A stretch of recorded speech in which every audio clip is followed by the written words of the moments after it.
On va laisser Monsieur Lasseur présenter les 24 heures de l'innovation. D'accord, avec plaisir. En premier. Là, j'ai feu vert, là, j'y vais. N'hésitez pas à manger en même temps. Alors, la coutume, effectivement, c'est de déjeuner en même temps. Voilà, c'est moi, je vais attendre un petit peu. Alors, les 24 heures de l'innovation, c'est un événement qui se passe maintenant depuis c'est la 8e édition cette année, en 2021. Alors, de façon très simple, on met des jeunes pendant 24 heures dans une salle, on leur donne une liste de sujets qui sont issus de problématiques réelles de nos partenaires, et ils ont 24 heures pour trouver une solution concrète, innovante, créative, qu'ils vont devoir après présenter face à un jury qui va évaluer la qualité de la créativité qui a été proposée. Jusqu'alors, elle se faisait sous format d'une vidéo de 3 minutes. Donc, les élèves avaient 24 heures pour réfléchir sur un sujet, trouver une solution innovante, réaliser une vidéo et la présenter après au bout de 24 heures à un jury. Alors, c'est un événement qui a bien marché dès le début, qui effectivement met en relation donc, des partenaires du secteur privé et les élèves issus de collège jusqu'au post-bac, puisque les équipes sont des équipes mixtes. Ça fait participer une vingtaine d'établissements, une quinzaine d'établissements sur tout le département. Il y a à peu près 300 jeunes qui participent à ça chaque année. Et on a, sans compter tous les accompagnateurs, et l'année dernière, on avait fait une petite... Enfin, on est passé avant la Covid. On a réussi à faire l'événement juste avant que la Covid nous ferme nos portes. Et donc, on avait fait venir un conférencier de métropole, dans la personne de Jérémy Legardeur, qui était le concepteur initial de ces 24 heures d'innovation, dans l'école d'ingénieurs de l'Estiade Biarritz, et qui avait fait toute une semaine de l'innovation en parallèle avec Nexa, où on avait fait des afterworks, des conférences, des modules de formation. Et on a dû faire une petite pause l'année dernière, donc à cause de la Covid, enfin en 2021, en février 2021, et on souhaite relancer cet événement pour novembre 2021. Et cette fois-ci, nous avons obtenu, d'ailleurs, sur les recommandations de Jérémy Legardeur qui nous avait incité à le faire, un lieu qui accueillerait l'ensemble des participants sur un site unique, et c'est le MOCA de Montgaillard. Donc nous accueillerons, si nous en avons la possibilité au niveau sanitaire, nous accueillerons donc tous les étudiants, les élèves et les collégiens donc dans ce lieu unique au MOCA de Montgaillard pendant les 24 heures, et la finale se déroulerait dans la continuité de ces 24 heures-là, toujours à Montgaillard. Donc l'idée, c'est bien sûr d'arriver avec des problématiques réelles. Donc Jean-Luc nous disait tout à l'heure effectivement que parmi les sujets qui avaient été traités il y a 7 ans, à peu près, il y avait eu des sujets sur comment refroidir les cases avec les toits en tôle ondulée, comment faire pour que les cases soient plus fraîches.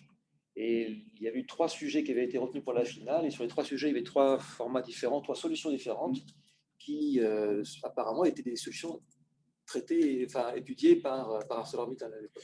Ah, il y avait des choses, oui, qui étaient ressorties, qu'on étudiait. Voilà. C'était bluffant d'ailleurs. Il y avait des choses sur lesquelles ils avaient mis le doigt sur des possibilités, et c'était trop bien, sur lesquelles on travaillait, alors qu'on travaillait, nous, avec Liège, avec un bureau d'études à Liège, quoi. Il n'y avait pas ici, localement, quoi. Donc ça prouve qu'il y a de l'intelligence, quoi. C'est ça qui était super intéressant. Oui, tout à fait. Et donc voilà, donc on voudrait bien sûr arriver à développer ça.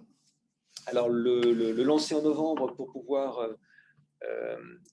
avec comme petite finalité quand même que nos lauréats académiques, enfin départementales, partent après à l'édition nationale qui se trouve à Biarritz et qui se passe au mois de décembre. Enfin nationale et internationale en réalité. C'est-à-dire qu'on aimerait envoyer nos lauréats à participer aux 24 heures de l'innovation de l'école d'ingénieurs Estia à Biarritz pour pouvoir participer au niveau international. 24 heures. Donc d'où l'idée du mois de novembre. Donc on a besoin de partenaires. Hein. On a besoin de partenaires pour, bien sûr, on a besoin de sponsors, ça c'est évident, parce que ça a un prix tout ça.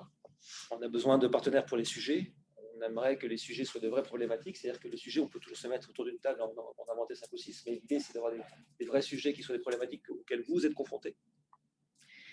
Pour pouvoir créer du lien. À partir de là, on a besoin aussi de coachs et de poseurs de sujets qui soient là pour éventuellement encadrer et aider nos élèves à aller dans la bonne direction. Et puis, on a besoin de jury. Enfin, on a besoin de travailler avec vous, quoi. On a besoin de travailler avec vous pour que ce soit un événement qui soit vraiment lié à des vraies problématiques et qui permettent à des élèves en devenir d'être en rapport avec des gens qui sont dans le monde du travail et avoir donc une projection sur leur poursuite d'études et puis sur les métiers qu'ils pourraient éventuellement choisir. Voilà. J'ai été bref, mais J'ai plein de questions. Mais nous sommes. Alors j'ai amené de l'aide pour répondre à toutes les questions. Après, Voilà. c'est des questions très pragmatiques. J'avais vous les poser il y a 2 ans, mais je me rappelle pas La réponse. la réponse. Je n'ai juste pas été clair. Quel est le niveau des élèves, leur type de formation, pour savoir dans quelle mesure on peut vous aider à trouver des partenaires? La volonté qui a été mise en place, c'est de faire des équipes mixtes. Donc, on a des élèves qui sont en équipe de 6. Jusqu'à présent, c'était comme ça, 6. Et dans les 6 élèves, on demande à ce qu'il y ait un collégien, du pré-bac, du post-bac et une fille à minimum de représenter. Et une fille. Après, dans les post-bac, nous, les viviers dans lesquels on peut offrir cet événement, c'est souvent des élèves de BTS. On a des élèves de prépa. On a eu parfois aussi des élèves d'école ingénieur avec les Iroha qui y participé quelques années. Les IUT. On a eu quelques élèves de IUT. On a eu un élève aussi, celui qui était avec Fabrice. Bonjour. L'apprenti. Bref, voilà. Mais du coup, de quel domaine Alors, initialement, on était plutôt dans le secteur des sciences de l'ingénieur. On était effectivement plutôt dans le secteur des sciences de l'ingénieur parce que cet événement est porté dans chacun des établissements par les directeurs délégués aux formations professionnelles et technologiques que nous sommes et qui sont plus axés sur les sciences de l'ingénieur. Maintenant, dans le cadre de la mixité, on a invité des étudiants et des élèves qui parfois venaient des filières générales. On est malheureusement obligé d'en refuser du monde. C'est-à-dire que chaque année, on a des élèves qui souhaitent s'inscrire et qui n'ont plus de place pour s'inscrire. Donc, c'est vrai que on essaie d'avoir des équipes mixtes. On valorise par cet événement les sciences de l'ingénieur, c'est quand même une de nos volontés premières, puisqu'on a une image parfois des sciences d'ingénieurs qui peut être mal connue ou mal interprétée par beaucoup de gens. Donc, on tient à valoriser ça. Et on n'est pas du tout fermé à d'autres filières. D'accord. On est sur combien d'élèves, du coup, combien de groupes? Alors là, en fonction de l'espace qu'on a observé, on peut partir sur une trentaine d'équipes de 6 jeunes, 300 élèves. Voilà. Je peux me permettre de rajouter quelque chose que j'avais vécu, que j'avais trouvé extraordinaire, c'est qu'ils sont mis en gestion de projet. Ils ne se connaissent pas au départ. Oui. C'est impressionnant. Ils ne se connaissent pas au départ. Ils forment une équipe et ils ont 24 heures pour sortir quelque chose. Moi, j'avais été bluffé sur l'état d'esprit, parce que même pour nous en entreprise, ce qui est intéressant, cette logique-là, on leur apprend ce qu'est la gestion de projet. Alors, c'est exactement ça. Oui, c'est vrai que vous avez raison d'insister. En fait, et d'ailleurs, c'est sur ce sujet-là, nous, on aimerait bien, parce qu'on le fait de façon un peu, sauvage. Dans le sens où voilà, on les met face à une situation, puis les encadrants qui sont en général des enseignants les aident comme ils peuvent en passant d'un groupe à un autre. Mais il nous semblait intéressant d'avoir d'une part un coach qui soit là sur des moments précis dans la journée, enfin pendant les 24 heures, si vous voulez, il y a des moments clés. Sur un projet, il y a des moments clés. Alors nous, on enseigne le projet, mais je dirais la relation qu'un groupe d'élèves pourra avoir avec un chef d'entreprise ne sera jamais la même que celle qu'il a avec un enseignant. Même si nous, on donne des conseils, on explique une démarche, on a toujours la casquette de l'éducation nationale qui parfois a moins de crédibilité que celle du chef d'entreprise. Donc, ce qui nous intéresserait, c'est d'avoir sur la durée des 24 heures des moments qu'on aurait définis ensemble, qui sont connus dans la démarche de projet, où on pourrait avoir un coach pour chacun des équipes qui permettrait justement de créer une dynamique efficace de projet et d'éviter de perdre du temps, parce que certaines équipes perdent énormément de temps sur des démarches et le professeur n'est pas forcément là pour les aider. Et combien de thèmes finalement sont traités? Chaque équipe traite un seul thème, j'imagine. Oui. Il choisit, oui. Ça lui est imposé? Non, il choisit, on les laisse choisir. Alors, Chaque année, on a une trentaine de sujets. Qui leur sont communiqués avant ou le jour même du démarrage des 24 heures. La première minute des 24 heures. C'est-à-dire qu'on dévoile les 30 sujets au début des 24 heures.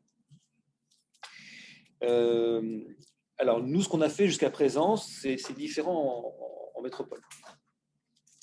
En métropole, si vous voulez, les sujets sont vraiment portés par les porteurs de projets qui viennent pendant les 24 heures et qui veulent le résultat à la fin. Il faut savoir que dans la convention, dans le contrat, le poseur de sujet est détenteur de l'idée. C'est-à-dire que si l'idée lui paraît géniale, elle lui appartient, il part avec. Et c'est vrai que nous, on n'est pas dans la même cour de création. Hein. On est resté sur un aspect très pédagogique et on a surtout voulu valoriser le travail des élèves, l'innovation et puis les sciences de l'ingénieur. Et c'est vrai qu'en métropole, ils ont les poseurs de sujets qui viennent et qui repartent avec leur sujet, ils veulent le développer derrière. Donc, ce que nous avons choisi, c'est qu'on leur propose les 30 sujets et chacun choisit le sujet qu'il a envie de prendre. Donc, il se peut qu'effectivement, sur les 30 sujets, il n'y en ait qu'une quinzaine qui soient pris. Et il se peut que donc certaines équipes prennent plusieurs fois. En l'occurrence, là, on avait 3 équipes qui avaient choisi le sujet sur la toiture ondulée. Il y a des sujets qui peuvent ne pas être traités. Et des sujets qui peuvent ne pas être traités. Ce qui se passe en métropole, c'est qu'il y a 30 groupes, il y a 30 sujets, chacun doit en prendre un. Il y a une course pour pouvoir aller choper le sujet qui intéresse. Et la problématique du projet est la même, parce que les jeunes qui courent le plus vite se retrouvent ensemble sans pour autant se connaître.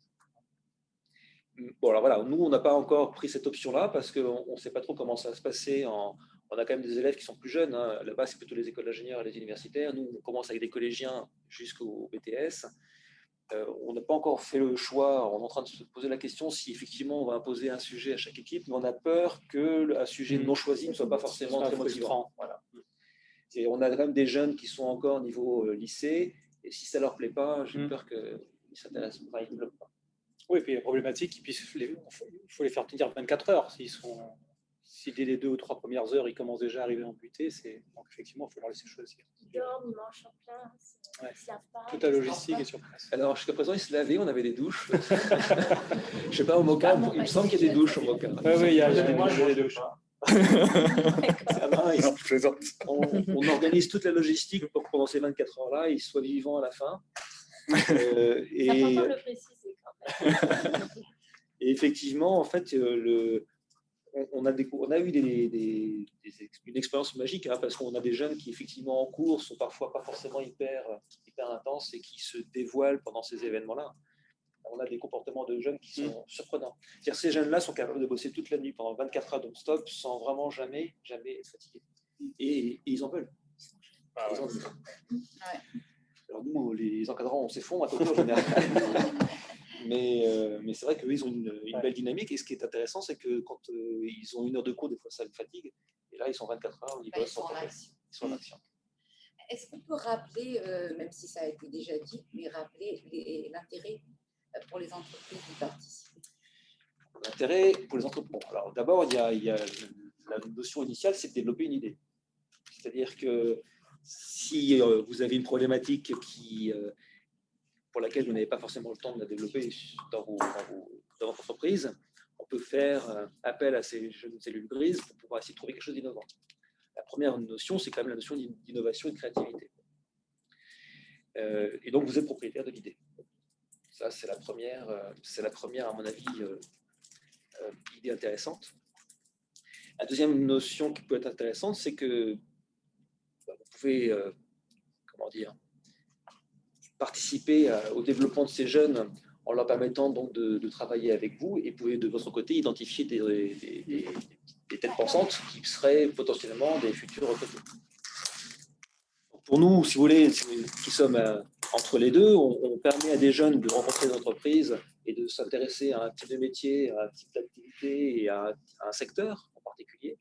Et on permet des entreprises de rencontrer des jeunes, de voir ceux qui vont travailler un projet, qui sont capables de travailler en équipe, qui sont capables d'arriver à la finalité et puis à la fin de se remettre en question si ça ne s'est pas bien passé, et surtout de valoriser leur travail et donc éventuellement d'identifier des talents. J'ai oublié quelque chose? Non, c'est parfait. Merci. Quelle est la date butoir pour que les les entreprises candidatent finalement, vous transmettent des sujets? Alors, on n'a pas le luxe de faire des candidats.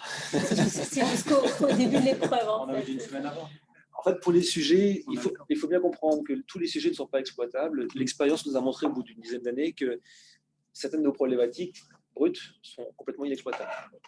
D'abord parce qu'elles sont trop complexes pour certaines, et même si elles sont abordables, elles sont comment dire, exprimées avec un langage parfois qui est incompréhensible pour les étudiants.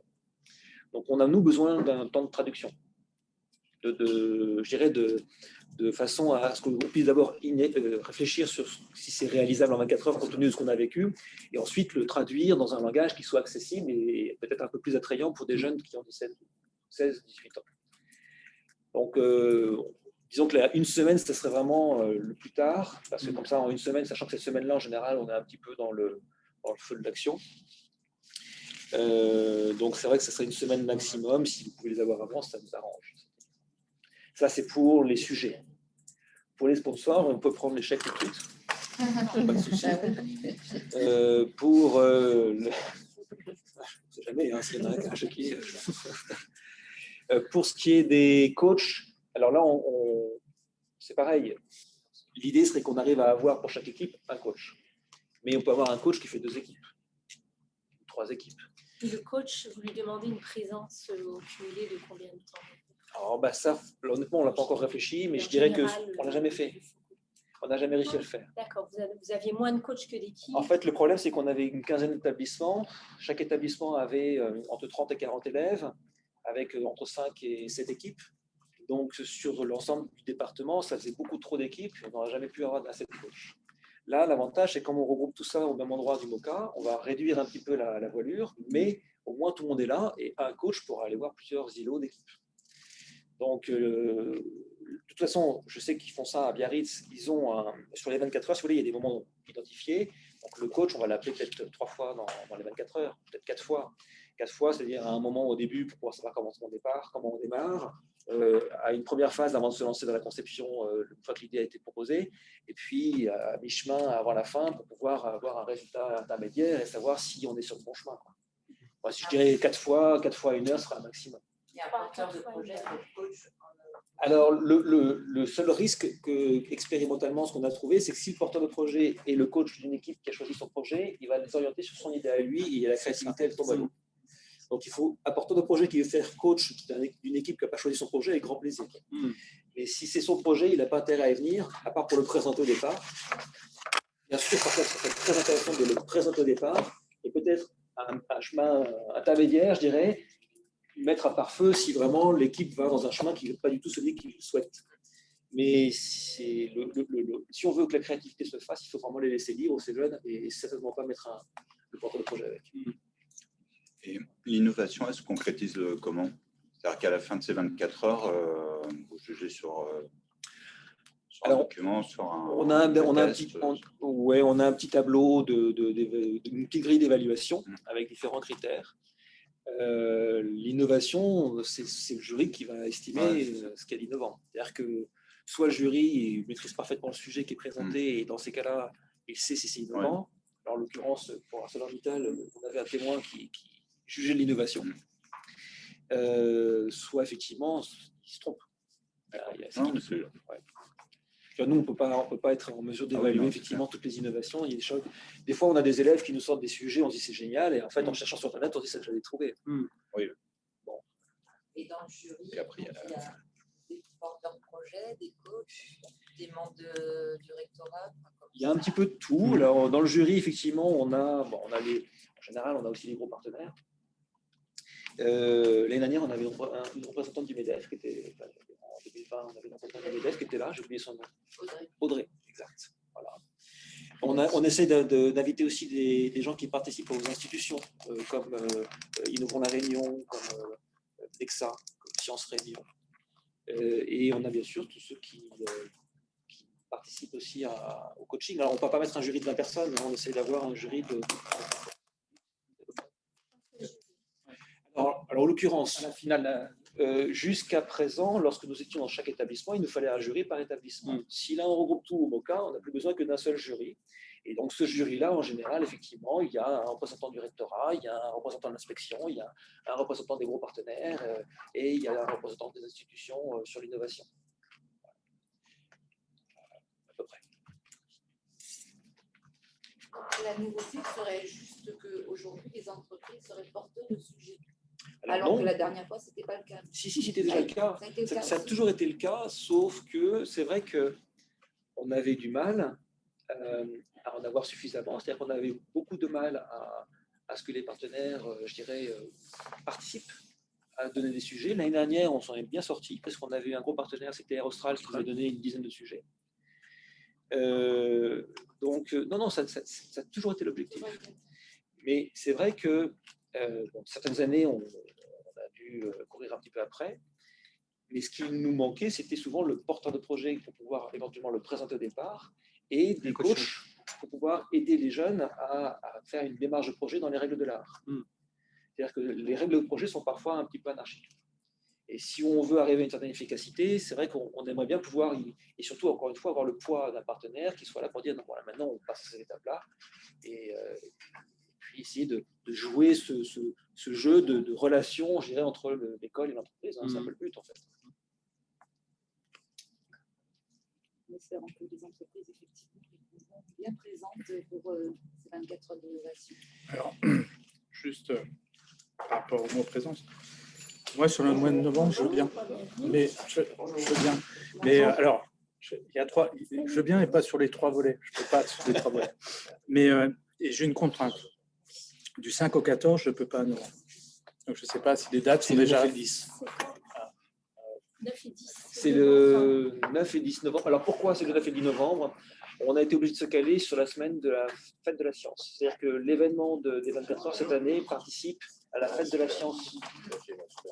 À la fête de la science. Et la fête de la science à niveau national, date imposée.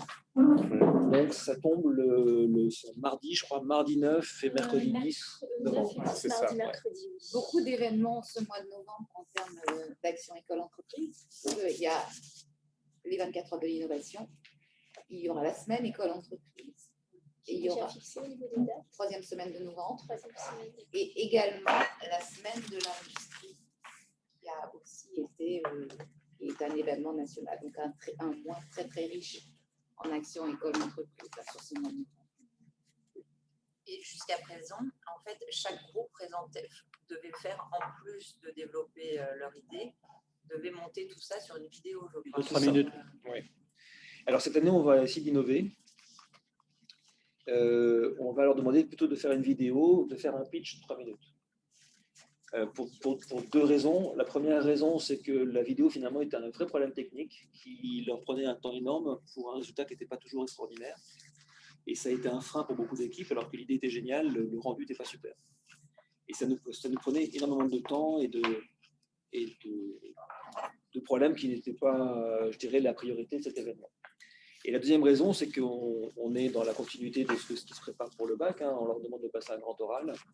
Et donc, on souhaite les préparer à avoir une prestation orale face à un public et donc à s'exprimer face à un groupe dans une situation un peu stressante, en étant fatigué à la fin des 24 heures.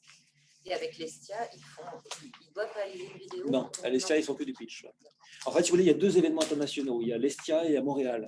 La première année, on avait fait ça avec Montréal. Et effectivement, Montréal, eux, ils demandent une vidéo. Et en réalité, le jury ne regarde que les vidéos. À la fin des 24 heures, le jury récupère les 40 vidéos. Et ils sont seuls dans une salle, ils regardent les 40 vidéos sans jamais voir les jeunes. Et à la fin, ils donnent le résultat aux jeunes qui sont dans l'amphithéâtre. Alors qu'à l'Estia, eh bien, chaque jeune vient faire son pitch devant, donc tout le monde voit le pitch de tout le monde. C'est un petit peu ce vers quoi on s'oriente. Est-ce qu'il y aura des conférences durant cette... Oui. Alors, on n'a pas encore fait le planning de la journée, on est dessus. En fait, pendant ces 24 heures-là, le site du MOCA a un amphithéâtre. Donc, pour ceux qui connaissent le MOCA, donc il y a une grande salle qui fait à peu près 1000 m², dans laquelle nous allons... Bonjour. Dans laquelle nous allons faire les îlots de travail. Et en dessous, il y a un amphithéâtre qui peut accueillir 186 personnes. Notre notre intérêt pour les entreprises. Et donc, effectivement, l'idée, c'est que pendant ces 24 heures-là, on l'avait déjà fait les années passées, on fasse des conférences sur, alors, soit orientées vers les jeunes, qui pendant 20 minutes descendent et vont assister à une conférence, soit orientées vers nos partenaires, avec un conférencier. En l'occurrence, si on arrive à faire venir encore une fois Jérémy Gardeur ou l'un de ses professeurs, ils pourront parfaitement faire une conférence sur l'innovation. Ce qui avait été fait l'année dernière. L'année dernière, on avait eu une semaine entière avec Nexa, une semaine entière sur l'innovation. On avait fait des formations, des conférences, un afterwork. Donc là, en l'occurrence, ça pourrait se faire pendant les 24 heures. Et ces conférences-là permettraient aux partenaires de venir assister à la conférence et après d'aller éventuellement coacher ou ne serait-ce qu'observer ce qui se passe à l'étage supérieur avec les jeunes. Donc oui, il est prévu. Alors attention, si ce sont des conférences destinées, je dirais, à nos partenaires, ça c'est le format du conférencier, il n'y a pas de souci. Si ce sont des conférences destinées à nos jeunes, nous c'est temps réduit. C'est-à-dire que c'est un quart d'heure grand maximum. Il faut que les jeunes, il faut que ça percute. Il faut qu'en 10 minutes, on soit capable d'expliquer une idée vraiment percutante qui va séduire des jeunes de 16 à 20 ans. Parce que non seulement eux, ils n'ont qu'une seule envie, c'est de repartir travailler sur leur projet. Et puis ensuite, si on reste une demi-heure, trois quarts d'heure, ça va les faire. Donc, c'est des mini-conférences, des petites mini-conférences, mais qui vont être à destination soit des élèves, soit de nos partenaires. Et on a aussi, ce qui est prévu, on travaillait ces dernières années avec la Cité du Volcan, puisque à l'époque où donc, nous faisions dans chaque établissement des 24 heures locales et que la finale avait lieu à la Cité du Volcan avec les lauréats de chacun des établissements, la Cité du Volcan nous a toujours accueillis et faisait forcément une petite présentation de leurs travaux et de l'innovation de leurs travaux.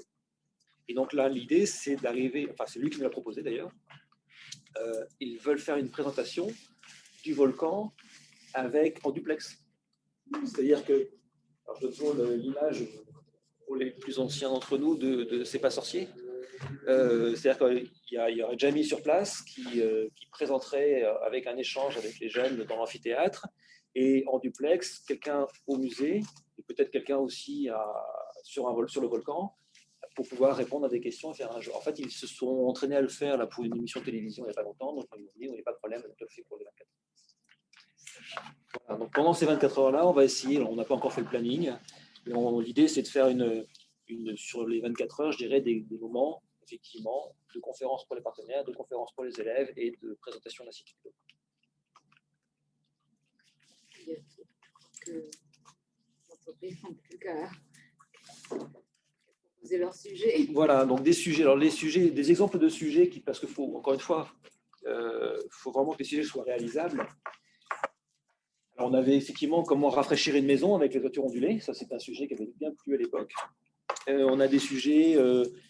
On a eu de tout. On a eu pour éviter l'embouteillage sur la route du littoral. On a eu la marmitarie économe. On a eu vraiment de tout au niveau énergie, au niveau. On avait un sujet qui avait gagné. Les conteneurs intelligents. Les conteneurs intelligents. On avait aussi un sujet qui travaillait sur les drones, je me rappelle, qui avait gagné une année où, en fait, l'idée, c'était d'arriver à protéger le drone pour pas qu'il se casse en cas de panne en l'air. Donc, le drone est en panne et qui tombe, il se casse. Et l'idée, c'était de concevoir une espèce d'airbag, en fait. C'était arrivé comme solution pour que le drone en panne soit récupérable et réutilisable. C'est assez ouvert. Et ça, c'était effectivement un sujet porté par l'entreprise qui avait voulu la développer d'ailleurs. Oui, c'est vraiment, on est assez vaste, mais c'est vrai qu'on avait eu un sujet une fois du port, je ne sais pas si tu l'avais vu, toi, finalement, ce qu'on avait filtré avant. On avait eu un sujet du port où ils nous demandaient de revoir toute la conception des silos à grains dans le port. Bon, voilà. 24 heures. Voilà. On a dit, on ne pourra pas. Ambitieux, quoi. Voilà. Et donc, il n'y a pas de. Alors, on a un thème qui est imposé par les fêtes de la science. Et le thème est tellement vaste, de mémoire, c'est Eureka. Voilà, l'émotion de la découverte. Eureka et l'émotion de la découverte.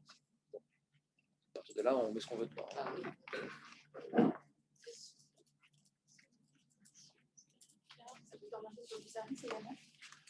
Alors, ça peut être orienté sur du service. Oui, ça pourrait être orienté sur du service. C'est vrai qu'on a rarement eu, très honnêtement.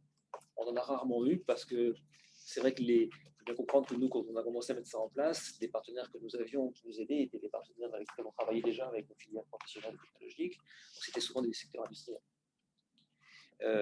Maintenant, il n'y a pas de raison. Après, il faut voir comment développer l'idée, mais il n'y a pas de raison. Oui. Déjà une idée en tête. Possiblement. Ça se fait au niveau national, je crois. Oui. Au niveau national, Oui. c'est ouvert à... Oui. Alors maintenant, au niveau national, ce qu'ils font, c'est qu'ils focalisent vraiment sur un thème très précis. C'est-à-dire que ça, l'idée marche pas mal à un niveau national. C'est-à-dire qu'il y a des établissements qui vont réclamer l'organisation des 24 heures sur leur sujet. C'est-à-dire qu'on a soit des écoles d'ingénieurs, soit des entreprises qui vont créer des 24 heures à leur image sur le thème qu'ils auront défini. Et donc l'équipe des 24 heures vient et organise des 24 heures pour répondre à ces questions-là. Concernant le profil des coachs, qu'est-ce que vous attendez d'un coach? Vous avez déjà une... Je laisse mon copain. Je ne sais pas quoi vous dire. Est-ce que c'est Il faut déjà qu'il ait une culture du projet. Oui. L'idée déjà, c'est par rapport à une problématique déjà qu'il puisse mettre les limites au niveau de l'ambition que donne l'élève par rapport à son projet. Des fois, ils ont des idées qui sont un petit peu farfelues, donc déjà qui donnent certaines limites au niveau de l'étude qu'il va devoir mener. C'est plutôt un expert technique, hein, ou c'est plutôt... Oui, mais son expérience personnelle sur le projet. Je pense que c'est plus un expert du projet qu'un expert technique. Ouais. Ouais. Ouais. Je pense. C'est exactement ça.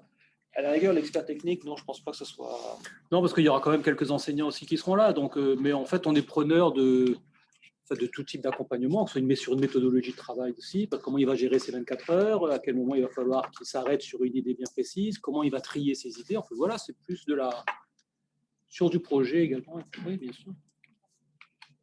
Je ne pense pas qu'il faille mettre trop de limites sur le profil du coach. Je crois que c'est l'expérience professionnelle qu'auront les coachs présents, qui aideront les gamins. C'est intéressant que vous appuyez sur quoi on regarde l'expérience professionnelle. C'est une expérience... À mon avis, chef de projet. Pour moi, c'est plus ça. Ouais. Alors, il faut bien comprendre qu'en parallèle, on travaille, donc, je vous le disais, avec Nexa, et on a demandé à Nexa, alors Nexa développe des idées, des outils de créativité. Donc l'année dernière, on avait fait des formations sur les outils de créativité en parallèle, je dirais, aux 24 heures. Et là, ce que nous souhaitons faire avec eux, c'est exploiter ces outils de la créativité au début des 24 heures avec les jeunes qui seront là et qui ont choisi leur idée, pour que ces outils soient réellement mis en œuvre directement sur le projet de 24 heures. Donc, c'est-à-dire, et on dissocie bien la notion de coach et la notion de spécialiste de l'outil de créativité. Donc là, encore une fois, on n'a pas encore fait le planning, mais l'idée, c'est vraiment d'arriver à faire intervenir à des moments importants, soit la personne qui, donc, au début, va utiliser un outil qui est efficace, que tout le monde connaît, mais qu'on ne sait pas forcément appliquer sur la créativité, pour pouvoir aider les jeunes à partir d'un sujet, trouver des idées innovantes. Mais c'est bien dissocié de celui qui va venir encadrer l'équipe de projet pour donner un coup de motivation, pour répartir le travail, pour faire un petit débrief des idées, et puis repartir vers un choix qui aura été fait. Voilà. Il y a la notion de projet, mais il y a aussi la notion de créativité. Pour moi, ce sont des choses distinctes. On aura donc deux intervenants. Et je pense qu'effectivement, c'est plus un profil chef de projet. Maintenant, je pense que oui. N'importe quel chef d'équipe ou chef d'entreprise qui c'est un projet. Je pense que l'expérience propre peut être utile. Oui. Et à la limite, qu'il ne soit pas forcément rattaché à un groupe, qui puisse naviguer entre les groupes aussi.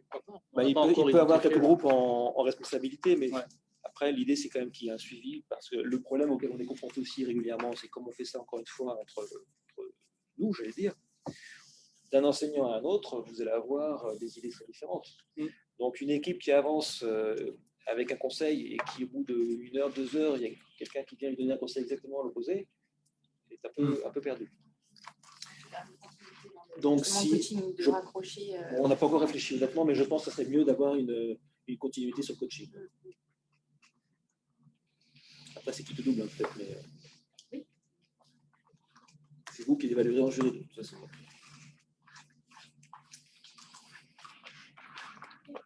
Ça va? Maintenant, c'est à vous. Voilà, merci beaucoup en tout cas de nous avoir reçus. C'est normal. Est-ce que vous avez On des est ravis. questions avant que les 3 dernières personnes aient l'occasion de se présenter? Est-ce qu'il y a des projets qui ont été financés par les entreprises et qui aujourd'hui sont concrets? Non. Non, on n'a pas réussi à signer avec ArcelorMittal. D'accord. Ils nous ont dit qu'ils avaient quelqu'un à Liège qui faisait la même chose. Ça ne l'intéressait pas. Non, on n'a pas. Moi, j'avais déjà du problème pour avoir tous mes projets de l'argent. Ah ouais, le nerf de la guerre, l'argent. L'argent. Ouais. Non, malheureusement, on a eu l'idée du drone avait été plébiscitée par le poseur du sujet. Il a vraiment voulu le développer, mais c'est tombé à l'eau. Je crois. Je me demande si c'était pas pour la Covid d'ailleurs. Je ne sais plus, mais on n'a pas réussi de Après, modestement, il y a quand même, quand on récupère un projet à cet état-là, ils font aussi ils ont déjà fait un travail qui était important, mais on est au début de l'histoire. Oui, bien sûr. Un concept qui a été proposé, en fait. Oui. Est-ce qu'il y a eu des L'orientation. génies? Non, mais l'orientation est donnée. Pour moi, l'impulsion et l'orientation peut être donnée à ce que j'avais vu. Et j'ai trouvé ça super pertinent et super intéressant. Après, il y a tout à faire, parce que dans la gestion de projet, quand on rentre dans la technique, quand on crée véritablement des nouvelles solutions techniques, c'est un peu de taf, un peu de travail. Mais c'est super intéressant parce que, en plus, moi j'avais été séduit par le fait aussi que on parle de notre jeunesse souvent un peu en mal, si je peux me permettre, en disant nos jeunes ils font plus. Et, en fin de compte, là, on les voit vraiment dynamiques. On voit que quand ça donne du sens pour eux, ils ont une énergie. Je trouve que ça, c'est la première vertu. C'est vrai. Il y a cette énergie-là. Et ça nous donne un regard, nous professionnels, de se dire bon, peut-être qu'on arrête de dire on ne peut plus embaucher de jeunes. Enfin, je sais pas. Non, mais je pense qu'il y a. Il y a des vrais enjeux. Et on voit des gens, moi, j'ai bluffé. Alors que je ne les avais pas suivis. Moi, je suis arrivé, ils m'ont présenté les projets. Donc, j'arrivais en plus sans rien. Donc, je me suis tout pris. Et donc, du coup, ça a fait drôle. Quoi, parce que waouh, 24 heures, ça, pas mal. Donc, c'est vraiment super intéressant. Merci. Je vous embaucherai la prochaine fois pour la promotion. Ouais, mais je veux bien. Non, mais moi, je suis vraiment preneur parce que je crois à ces initiatives-là. Je crois à ces liens qu'il y a besoin de recréer avec l'entreprise. Enfin, alors, ça ne veut pas dire que nous, on embauche des gens derrière, hein, clairement. Parce que si vous me posez la question, c'est qu'est-ce qu'on a fait de tout ça? Tout ça, on en a fait à se dire que finalement, notre idée n'était pas si bête que ça et que ça booste. Moi, je m'en suis servi en communication interne avec les ingénieurs en leur disant on va peut-être faire un peu plus vite. Non, parce que non, ça ne va même pas flatter mon ego parce que en plus, quand on est dans des groupes comme ça, il faut faire attention, son ego peut vous tuer. Donc, c'était plutôt booster un peu les ingénieurs. On est à La Réunion, quand vous êtes sur ArcelorMittal, des ingénieurs qui travaillent pour le monde entier, et ils ne savent même pas où c'est. Et l'enjeu que vous avez pour vous, c'est qu'ils travaillent pour vous. Et là, c'était un peu leur dire, vous savez ce qu'on a réussi à faire à La Réunion en 24 heures? Regardez, c'est la piste qu'on a lancée, on n'y est pas. Comment on fait? Donc, c'est ça quoi, qui est intéressant. C'est plus ça. Quoi. En termes de communication, c'est un super levier. Et c'est super intéressant. Non, mais j'avais beaucoup apprécié. Et je vais cogiter, moi, sur les projets. C'est sujet avec plaisir, ouais. On va voir s'il y a des choses, même si je suis sorti de ces métiers-là, il y a plein de choses à faire dans le bâtiment. Faire sur la partie gestion des déchets. Au début de l'histoire. Il y en avait pas mal. Il y avait pas mal de sujets là-dessus l'an passé. Sur les déchets. C'est sur une île, donc puis après on a le volet. Ça intéresse Recycler à participer. On a tout le volet là en ce moment qui est assez, on va dire, assez tendance, mais en même temps la responsabilité sociétale et environnementale où là il y a vraiment des choses. Il faut réimaginer les choses sur notre territoire. C'est ça qui est intéressant. Puis il y a les nouvelles consignes de tri aussi qui vont arriver. On va devoir refaire le centre de tri complètement pour répondre à la nouvelle délégation de service public qui va durer du temps. La règle là qui arrive, et en fait, l'entreprise intègre non seulement le traitement et la valorisation, toute la partie industrielle, l'usine en elle-même, et il y a aussi toute la partie médiation. Donc, toutes les équipes qui sont sur le terrain pour sensibiliser la population, faire des événements dans les établissements, il y a vraiment de tout là-dessus. Après, ça peut être un sujet fourrière animale, parce qu'il y a aussi la fourrière animale. Voilà, je l'ai dit, j'ai avoué. Et puis, en tout cas, merci beaucoup. Non, mais merci à vous. Merci. Non, moi je vais regarder si je peux. Alors, la semaine tombe hyper mal, mais ça c'est souvent comme ça. Mais sur les projets déjà, je proposerai. Enfin, donc je pense que ça vous remonte. Oui. Les projets. Oui. Enfin, je sais pas. Mettre le relais, Parce que idéalement c'est de centraliser. J'imagine. Oui, c'est ça. Pour qu'après vous Exactement. puissiez faire le tri Oui. aussi. Et puis sur l'autre volet, parce que moi je me vois bien avec. Je me vois bien les 24 heures avec eux. Ah ben, bienvenue. Mais par contre, là, les dates sont compliquées. Là. Donc, on verra. Si je peux, je m'inscrirai. Avec plaisir. Autrement, ce sera pour une autre. Ça démarre le 9 au matin. Alors, on n'a pas encore arrêté l'heure, mais On est plutôt parti, oui, on est parti sur du 10h au midi. oui, on est parti sur Un midi, pour les 24 heures Délibéré. elles-mêmes. Et après, Délibération. le jury, je dirais, l'après-midi, le jour d'après. Ouais, c'est ça. Enfin, dans la continuité. Hein. Donc, midi, ce serait les 24 heures, ce qui laisse à tout le monde le temps de venir le matin. Et après, donc, de midi à 17h, le jury, la fête. Et l'annonce des résultats, en général, c'est dans la foulée. Même, c'est à la fin. Voilà. Oui, ils ont tout de suite, ils montent sur le Ils podium. doivent rester réveillés. C'est ça. Faites un jour et demi. 2 jours et demi, c'est exactement Voilà. ça. 36 heures. Et nous, c'est 72. J'imagine. Non, mais voilà. Mais en général, enfin, ils tiennent bien, hein, quand même. Ils tiennent bien. C'est vrai que de temps en temps, on a des élèves qui s'effondrent et qui dorment sur leur table, ou même quand ils attendent les résultats, on les voit qui s'endorment un peu dans les couloirs. Mais bon, la dynamique est quand même assez simple. On connaît qu'il y a une vraie dynamique. Puis, en général, on avait des bolos aussi, donc ça motive pas mal. Il faut aussi être réaliste. Vous cherchez les lots auprès des partenaires. On cherche des lots auprès des partenaires. Donc, on avait Élie Lagon qui nous offrait des petits tours en hélicoptère l'année passée. Donc, on aimerait, si vous voulez, que chacun reparte avec un truc. Hein. Donc, déjà, on leur donne un t-shirt, c'est sûr. Mais il faut que chacun reparte avec un petit goodies, quelque chose qui, pas qu'ils repartent les mains vides, c'est certain. Donc, on a des lots qui sont assez intéressants pour les équipes lauréates. Et puis après, on essaie de trouver un minimum des petites choses pour les autres. Ça reste un événement festif.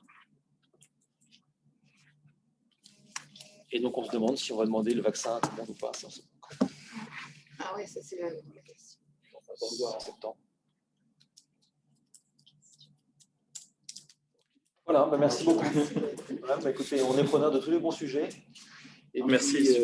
On est preneur aussi des coachs, si certains veulent y participer. Ce qu'on fera, c'est qu'on donnera par l'intermédiaire de vos représentants un planning de la journée pour savoir à quel moment et combien de temps les gens seraient bien de venir. On donnera aussi un planning avec des périodes sur les 24 heures pendant lesquelles on fera faire les conférences, des mini-conférences à destination des élèves et des conférences éventuellement pour vous. Et sur les thèmes qui seront abordés. Pour l'instant, là, on est vraiment encore dans la construction. Il y a d'autres élèves que ceux qui participent qui viennent. On sera limité avec ceux qui seront présents, à peu près 200 élèves. Les élèves ne peuvent pas y participer aux conférences. Alors, si on va les faire tourner, au contraire, ça les sort un petit peu des 24 heures. Ils peuvent, Voilà, l'idée, c'est de leur sortir un petit peu de l'événement, je dirais, et puis de temps en temps, leur faire une petite visio, une petite conférence de Oui, non, ils gèrent eux-mêmes leur organisation temporelle pendant les 24 heures. Ils peuvent très bien s'arrêter pendant 1 heure. Et, bon, après, nous, on les cadre un petit peu, mais c'est vraiment eux qui gèrent dans l'espace quand même. Alors, l'espace qui leur est proposé, on leur donne effectivement l'organisation des conférences, le timing qui est proposé, etc. Mais on n'est pas derrière les gamins. Au contraire, on ne veut pas avoir on veut changer un petit peu le mode de relation qu'on a avec les jeunes pour cette manifestation. l'agenda. On met pas les gens surtout pas. Et les universités s'amusent à faire des statistiques sur l'efficacité des équipes et en fonction du mode de fonctionnement. Alors, certaines statistiques qui m'ont marqué, notamment une, c'est on peut mettre 6 spécialistes en même temps, s'ils ne s'entendent pas bien, ça ne donne aucun résultat. Alors qu'on met 6 potes, ça marche super bien. Bon, alors maintenant, ils ne sont pas forcément copains, les gens, mais bon. Par contre, une autre statistique qui m'avait paru intéressante, c'est qu'au final, le fait de s'arrêter pendant un temps permettait de mieux redémarrer derrière. C'est-à-dire que ces petites interruptions de 20 minutes, alors ce qu'ils font à l'Estia, c'est qu'ils ils s'amusent aussi avec le chiffre 24, ils vont faire 2 créneaux, je crois, sur les 24 heures de discothèque pendant 24 minutes. Donc pendant 24 minutes, ils mettent la musique à fond et les jeunes peuvent aller danser. Et ça leur fait un break qui leur permet de se sortir un peu de leur projet, quoi. Et puis quand ils reviennent, ils ont bien transpiré, donc ils se remettent un petit peu à Et apparemment, c'est les enfants positifs. Donc oui, sais pas si on va faire la discothèque, on y va réfléchir. De Maloya. Mais il y aura des petites coupures comme ça. Voilà, bah, écoutez, Non, mais nous, on va se réunir en locopile très rapidement à la rentrée et on prendra un calendrier, un timing plus précis. timing précis. C'est-à-dire qu'il faut reconnaître quand même qu'avec les événements sanitaires, on ne savait pas trop où on allait, quoi. Donc, même là, on marche un peu sur les œufs. C'est-à-dire que là, on a dit, allez, on y va, on se lance, mais on ne sait pas trop si on pourra le faire, en fait. Voilà. Est-ce que sur la partie recherche de financement, est-ce que c'est pour financer quoi? L'événement, le départ des jeunes, l'hébergement sur place? Alors, il y a tout. Il y a l'événement, d'abord, le MOCA, j'ai dit tout à l'heure qu'on nous le prêtait, en réalité, il y a quand même des frais, parce qu'il faut qu'il y ait un service de surveillance, il faut qu'il y ait un pompier, enfin, bref, voilà, cardinage, merci. Donc, il y a ces frais-là. Il y a la nourriture, matin, midi, soir, les buffets pour les invités et les partenaires.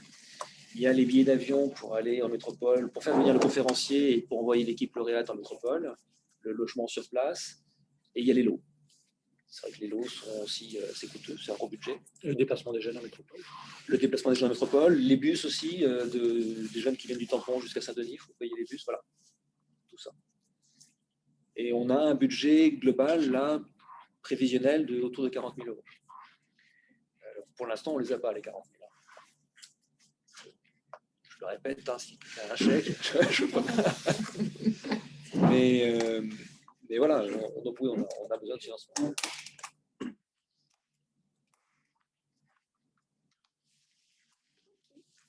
Merci. Je n'ai plus de questions. Je vous laisse vous présenter. Donc, Anita, société dans le domaine des ressources humaines. J'interviens sur toute l'île et dans tout secteur d'activité, quelle que soit la taille donc, des entreprises.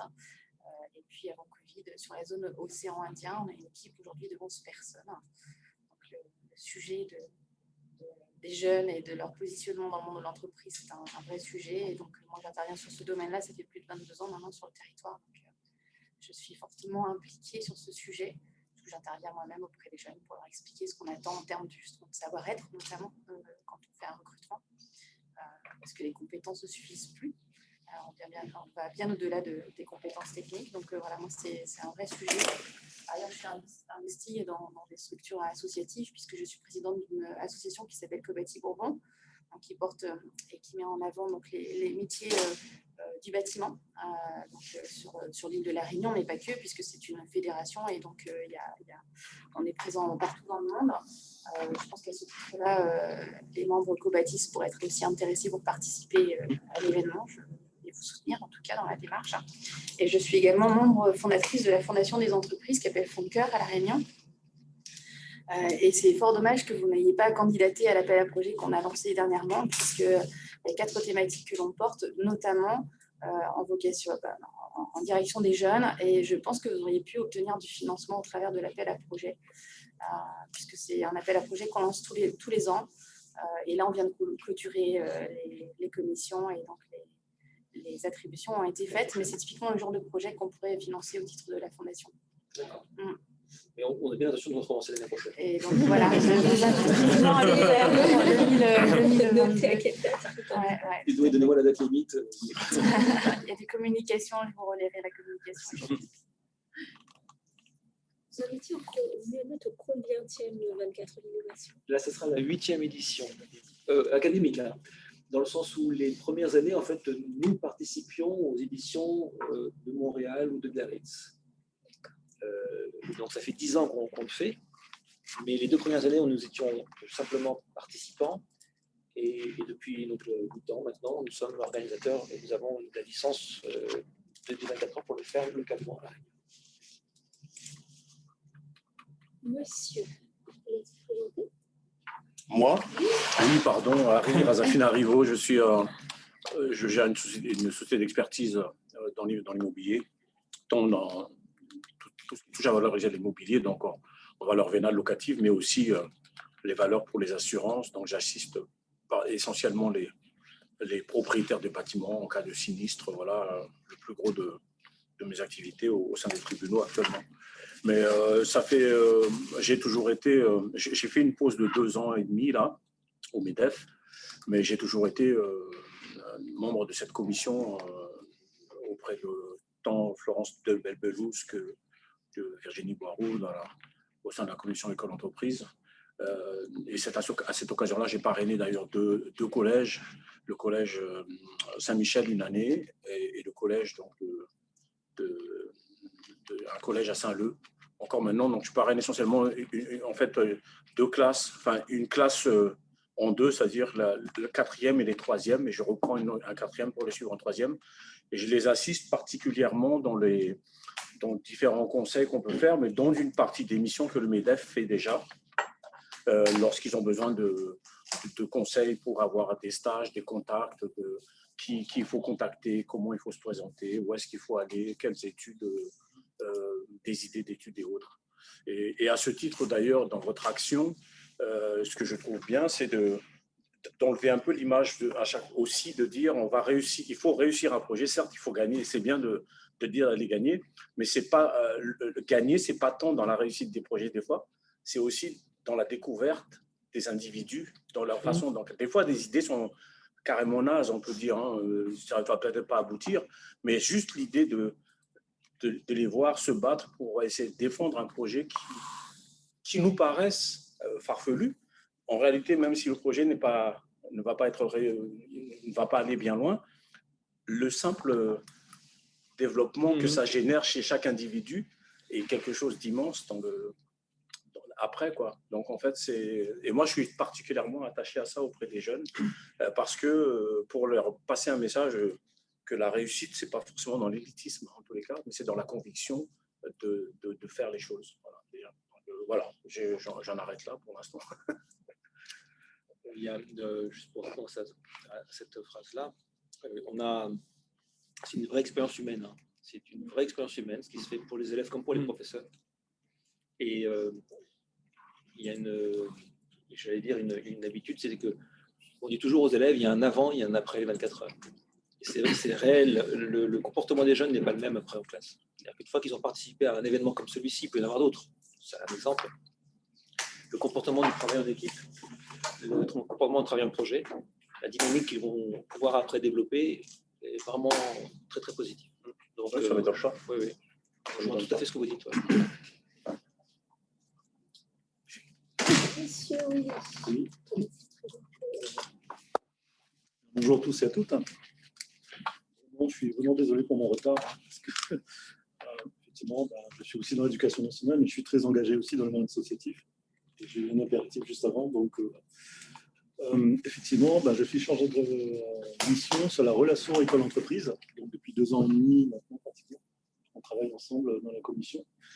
Et je suis heureux, moi, de voir que maintenant, cette relation se porte de mieux en mieux et qu'on ait vraiment des projets communs qui sont mis en place. Alors, aujourd'hui, c'est vrai que cette commission, je ne sais pas si Isabelle est déjà intervenue. Non, justement, pour un projet qui devrait voir le jour aussi en début d'année scolaire prochaine, c'est de la coloration sur les filières administratives dans les lycées professionnels. Donc, Isabelle va intervenir là-dessus en plus en détail. Mais c'est vrai ce que moi je constate depuis quelques années maintenant, il y a vraiment une dynamique qui est lancée. Et je vais vous raconter une petite anecdote, c'est que dans la relation école-entreprise, en fait, on est aussi très engagé avec notre association EPA, on peut prendre pour apprendre, qui regroupe l'Académie de la Réunion et les entreprises du MEDEF et qui ne sont pas aussi du MEDEF. Et il y a un mois de cela, il y a eu une remise des prix dans une école du Chaudron. Et lors de cette remise des prix, donc, les élèves ont travaillé sur des projets qui touchent l'entrepreneuriat, mais aussi sur la citoyenneté. Et un des projets, c'était dans un restaurant. Le client est amené à utiliser un casque de réalité virtuelle et par rapport à sa commande, ça peut être un plat italien, indien, Et donc, dans le casque, il est mis dans cette situation-là, dans le pays où il va déjeuner ou dîner. Mais ce sont des enfants qui ont 7, 8, 9 ans. Et donc, pour moi, je trouve ça magique parce que justement, on commence aussi à amener cette notion d'entrepreneuriat chez les enfants dès cet âge-là. Et ça augure de, pas pour tout le monde, mais dans les années qui viennent, voilà, notre jeunesse aussi va continuer à être très créatif et peut-être se retrouver aussi avec les 24 heures d'innovation. Mais voilà, cette relation entre nos entreprises et l'éducation nationale à La Réunion, elle est appelée justement à être encore plus dynamique dans les années qui viennent. Et pour cela, on a différents dispositifs qu'on a déployés ensemble. 3 FACO en entrée, la coloration, les 24 heures d'innovation. On travaille dans le cadre de la relation école-entreprise sur la semaine de l'industrie qui évidemment a été fixée au mois de novembre 2021. La semaine de l'industrie. Oui. On aura la semaine école-entreprise. Donc, ce sont des occasions comme ça qui permettent aussi aux managers et aux chefs d'entreprise de pouvoir aussi aller au-devant des élèves et dans leur parcours d'orientation. C'est quand même quelque chose de très important pour pouvoir leur permettre de décider justement qu'est-ce qu'ils vont faire. Bien sûr, on sait bien que les jeunes restent jeunes. Des fois, ils n'ont pas d'idée ou de choix définitif, mais au moins, ils ont les informations. Et ça, c'est quand même voilà, cette relation qu'on tisse entre nous. C'est vraiment important dans ça. Donc, et je pense que voilà, il faut continuer comme ça. Donc, moi-même, à la rentrée, je vais prendre une nouvelle orientation, puisque je vais sur les campus métiers de qualification. C'est donc un dispositif qui est développé dans l'académie depuis 3-4 ans maintenant. On en a 2, un sur les métiers du bâtiment, avec le lycée Anglo-Port. Et moi, je serai sur celui de métier du management et des services numériques. Donc, nous serons certainement amenés à nous rencontrer dans ce cadre-là aussi. Peut-être madame aussi sur le métier du management. Donc, pour voir comment on peut développer ça et permettre à nos jeunes de pouvoir justement trouver leur voie convenablement. Voilà, merci.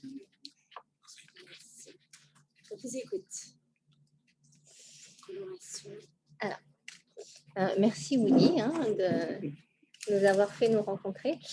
Alors, moi, je vais parler non plus de l'industriel, mais des services et vous présenter un dispositif qui existe depuis 2018 et qui est assez discret et qui s'intitule la coloration de la filière gestion-administration.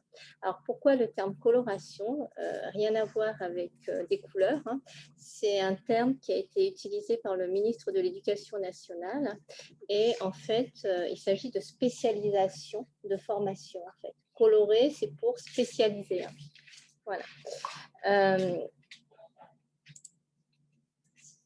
Alors, c'est la coloration, c'est pour la voie professionnelle et le bac qui est concerné, c'est un bac professionnel GA jusqu'à la session 2022, ça serait le dernier bac professionnel GA pour gestion-administration. Et depuis cette année, il a été rénové, il s'appelle maintenant Agora, assistance et gestion des organisations et de leur activité. Voilà, Agora. Et en fait, ce bac professionnel, je ne sais pas si vous connaissez un peu la voie pro, auparavant il existait le bac pro secrétariat et le bac pro comptabilité. Les deux ont fusionné pour donner un bac GA, un bac plus généraliste maintenant dans la voie pro. Donc, la genèse de ce dispositif vient de 2018, volonté ministérielle de réformer la voie pro. La voie professionnelle, pour tout le monde, que ce soit à La Réunion ou en métropole, c'est une voie qu'on ne choisit pas.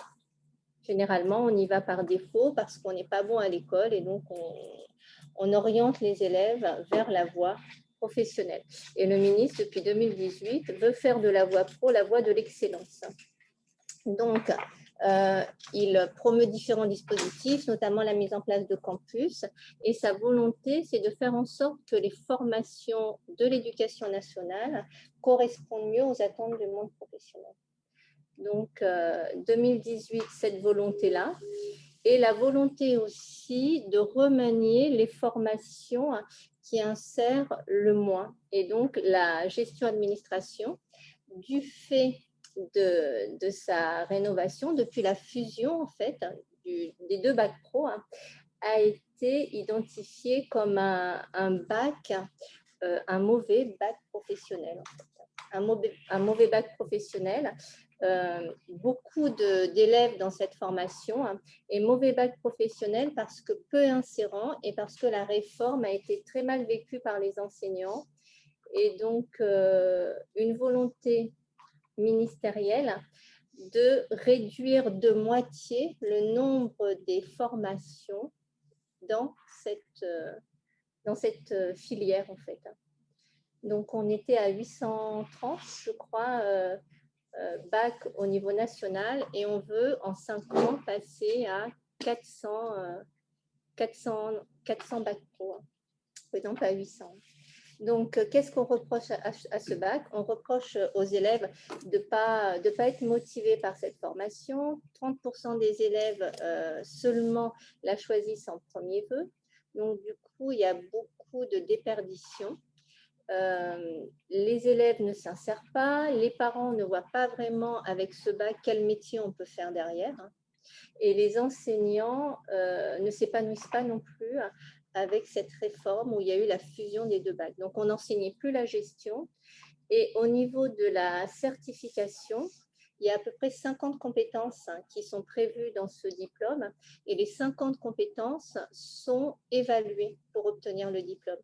Donc, les enseignants estimaient à l'époque ne plus vraiment enseigner, mais ne faire qu'évaluer, évaluer au détriment de l'enseignement. Et donc, ils avaient vraiment plus foi dans ce qu'ils faisaient.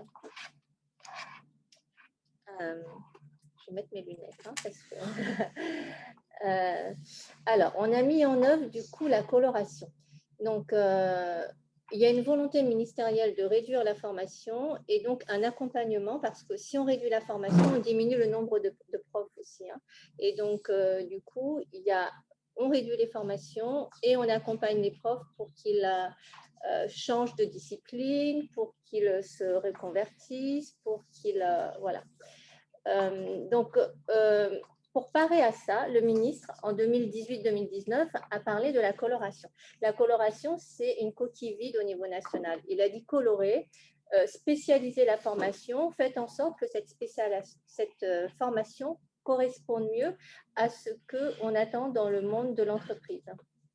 Et donc, du coup, on a mis en place à La Réunion cette coloration en spécialisant dans 6 domaines. Comment on a fait pour choisir ces 6 domaines? On a regardé les besoins qu'il y avait au niveau de La Réunion. Il y a la Direct, il y a le MEDEF qui a fait des études et qui ont listé les métiers en tension. Donc, on a jusqu'à présent, depuis 2018, mis en place la spécialisation dans le domaine de la comptabilité, des ressources humaines, du médical, du juridique, dans l'immobilier, dans le BTP. Alors, 2 nouvelles spécialisations qui vont rentrer en vigueur cette année, ce serait assistant de gestion numérique dans le domaine digital et dans le syndic de copropriété. Il y a des besoins également qu'on a identifiés dans cette spécialité.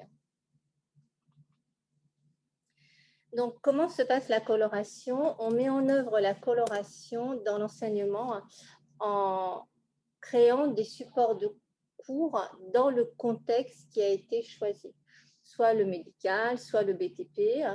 On mise aussi sur les stages, les PFMP, périodes de formation en milieu professionnel, et par des apports spécifiques. On a le référentiel du baccalauréat qui prévoit la transmission de certaines compétences et en fonction de la spécialité, les enseignants vont devoir recenser les apports spécifiques qu'ils doivent transmettre aux élèves pour qu'ils soient spécialisés dans tel ou tel domaine.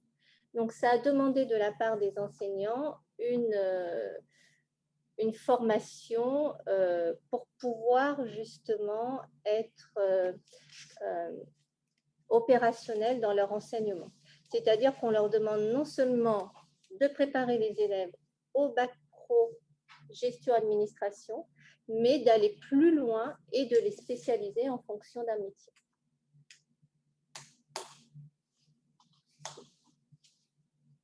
Et donc, les enseignants, pour pouvoir se spécialiser, ont besoin de faire des stages.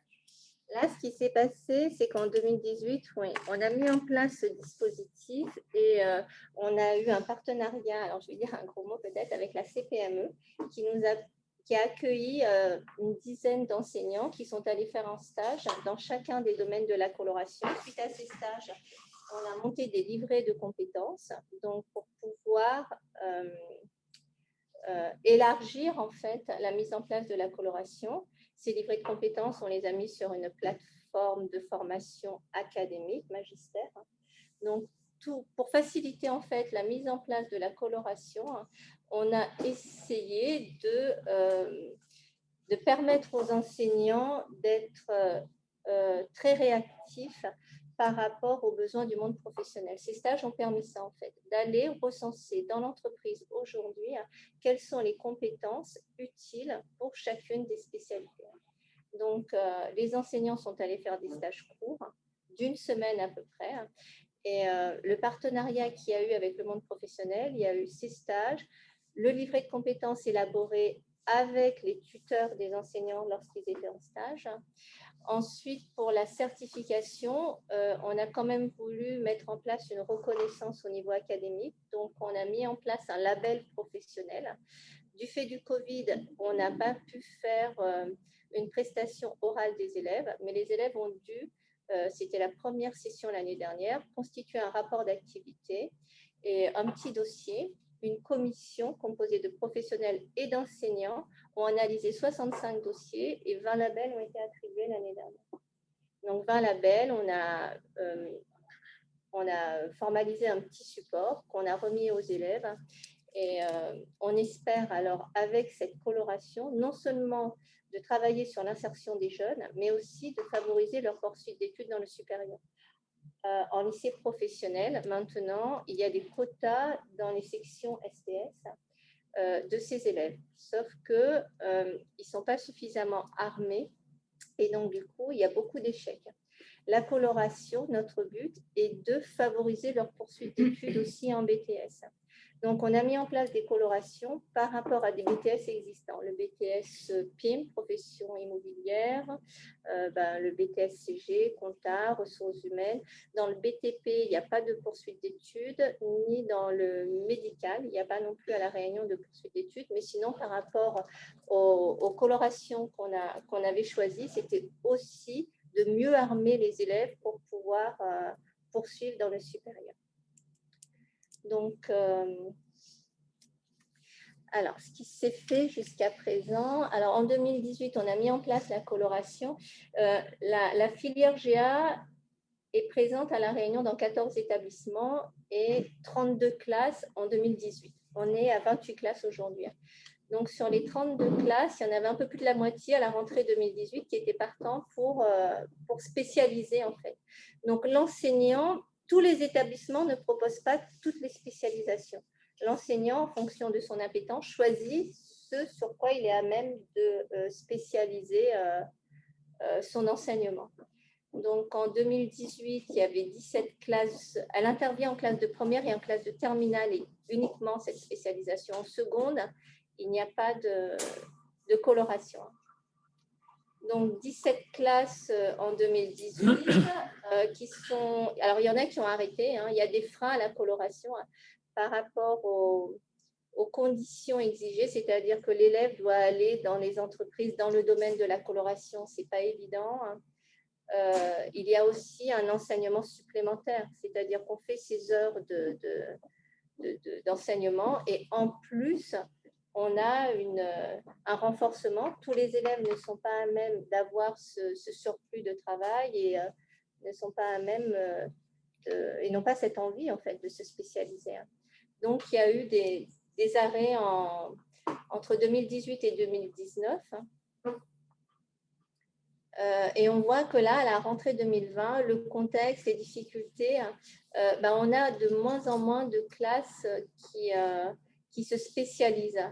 En fait, c'est surtout le contexte. Il a fallu vraiment voilà, travailler de façon proche avec les enseignants pour les accompagner. Et le contexte n'a pas permis vraiment l'année dernière cette proximité. Et du coup, c'est un dispositif là qui est un peu en baisse depuis l'année dernière. Et donc, du coup, on veut vraiment relancer cette dynamique dans l'intérêt des élèves pour leur permettre de mieux s'insérer. Et parce qu'aussi, il y a un besoin au niveau local. On sait que dans le domaine de la comptabilité, dans le domaine médical, dans le domaine des ressources humaines, madame, non, on a du mal à trouver des salariés à La Réunion dans ces différents domaines. Tous ceux que vous avez cités, de toute façon. Ouais. Ce qui est intéressant, c'est que vous dites que la problématique, c'est plus de mobiliser les enseignants que de trouver les entreprises. Parce que là, vu la date à laquelle ça a démarré, je ne sais pas si vous avez effectivement communiqué auprès des entreprises, parce qu'on a tout intérêt à accueillir des jeunes dans nos sociétés pour justement qu'ils soient en phase avec nos métiers. Je pense que la période n'est pas assez longue pour dire que vous êtes en défaut d'entreprise, parce que j'imagine qu'il y a des entreprises qui sont prêtes à les recevoir, ces jeunes-là.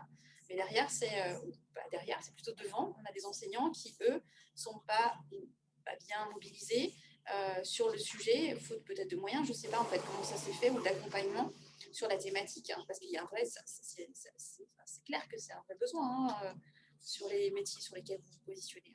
Ouais. Excusez-moi, la coloration a été choisie par l'établissement, c'est-à-dire si on prend tel type de coloration pour notre établissement, ou bien c'est l'équipe pédagogique qui définit sa coloration? Je vais d'abord répondre à Anna. En fait, les deux raisons sont valables. C'est-à-dire que vous dites que les entreprises sont en demande, oui, ils sont en demande de salariés, mais ils ne sont pas en demande d'élèves jeunes dans leur entreprise, parce que dans le domaine médical, il y a le problème du secret professionnel. Dans le domaine des ressources humaines, c'est exactement la même chose. Donc, il y a des secteurs vraiment où les entreprises ont du mal à accueillir les élèves. Et aussi les enseignants, si vous voulez, la coloration, c'est au bon vouloir de l'enseignant. On ne peut pas imposer, alors que là maintenant on va le faire. C'est en fait, dans cette filière, les enseignants ont été meurtris par rapport aux différentes réformes successives qui ont été mises en place par le ministère. Et je ne sais pas si vous connaissez des enseignants. Ouais, c'est dur de dire que les enseignants sont malheureux, mais oui. C'est dur à entendre. Ça peut se comprendre qu'ils soient meurtris, parce que quand on s'en aperçoit, et c'est pour quand on est assez, quand on intervient dans des initiatives privées et je dirais sur mesure, ils n'ont pas le temps d'aller au bout des choses qu'on doit déjà leur demander de changer. Oui, donc ils ont l'impression que ça n'aboutit jamais, puis on recommence autre chose. Et votre étude montre très bien ça.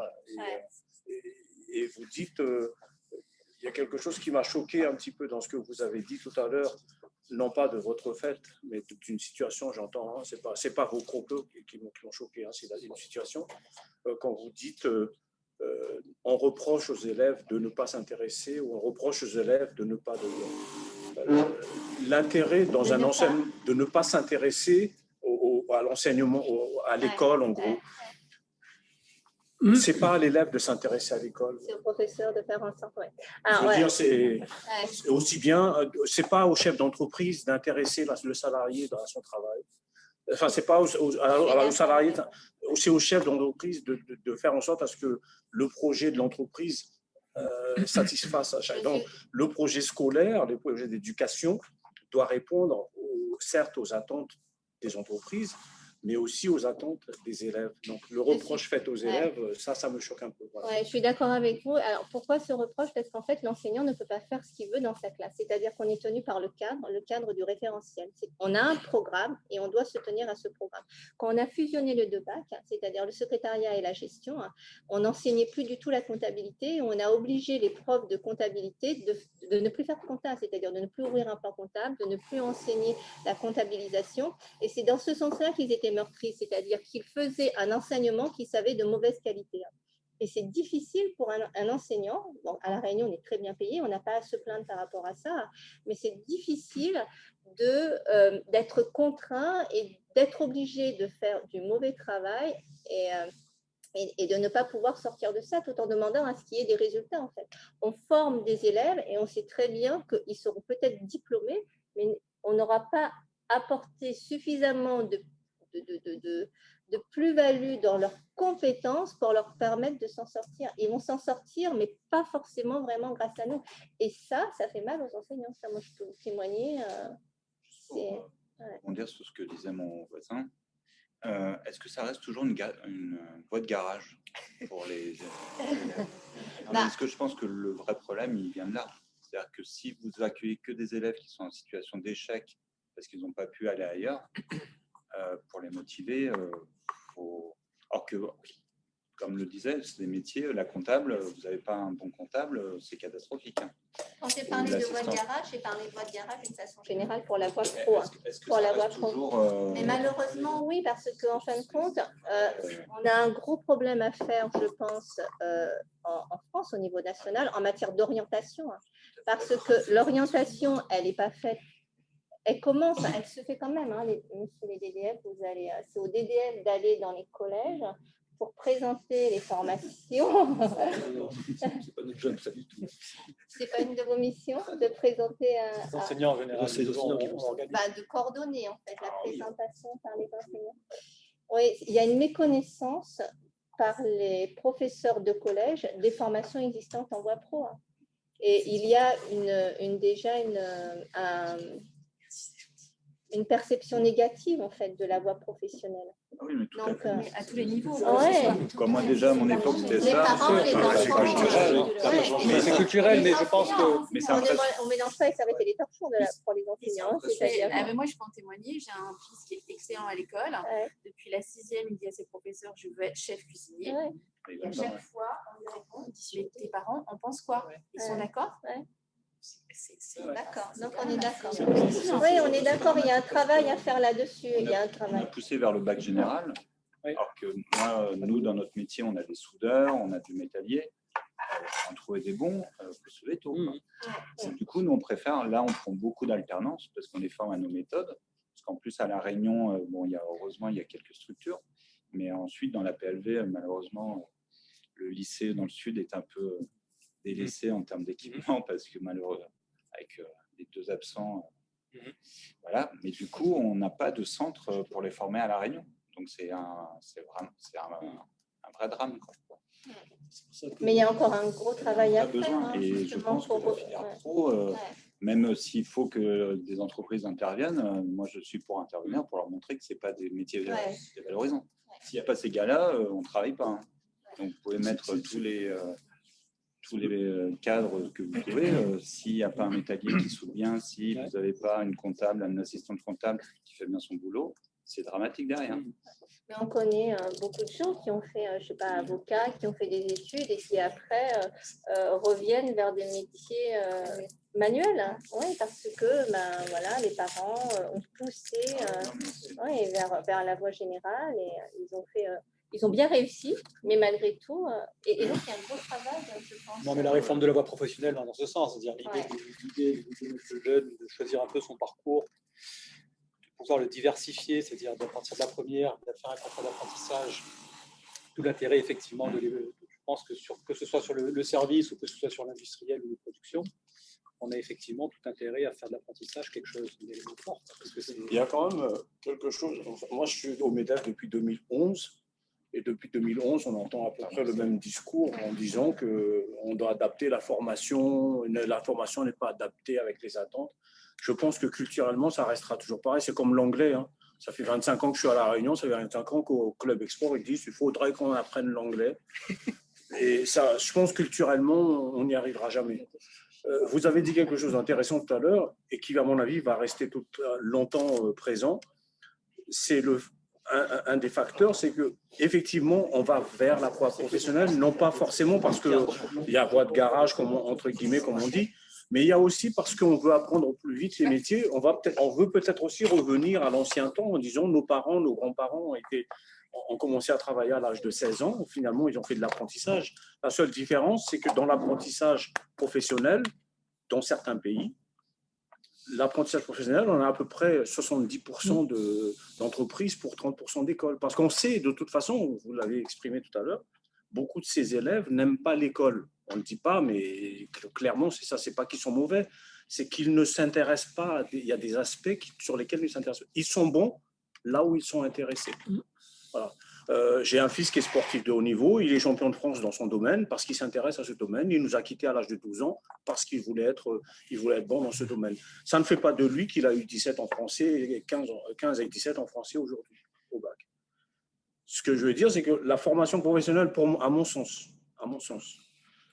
elle sera d'autant plus valorisée que si on accorde ou on accepte d'accorder qu'elle prend un peu plus de place que la voie dite, enfin, là vous dites qu'on a augmenté encore de l'apprentissage, enfin, le temps scolaire, des matières, on rajoute des matières supplémentaires au sein de l'école. Est-ce qu'il ne serait pas bon de rajouter ces matières-là au sein de l'entreprise? C'est-à-dire que l'entreprise s'engage quelque part, soit à venir au sein des établissements, soit à recevoir des élèves, mais que l'entreprise s'engage de façon concrète dans la formation, d'une manière ou d'une autre, mais en tous les cas, axer cette formation plus qui intéresse ces élèves, visiblement plus que des mathématiques ou les mathématiques ou autre chose. Je ne dis pas. Pour répondre aussi à vos propos, c'est que effectivement, maintenant, au sein de l'éducation nationale, lorsque l'élève rentre en sixième jusqu'à son parcours d'orientation, part de la sixième jusqu'à la terminale, donc on appelle ça le parcours avenir, un parcours d'orientation.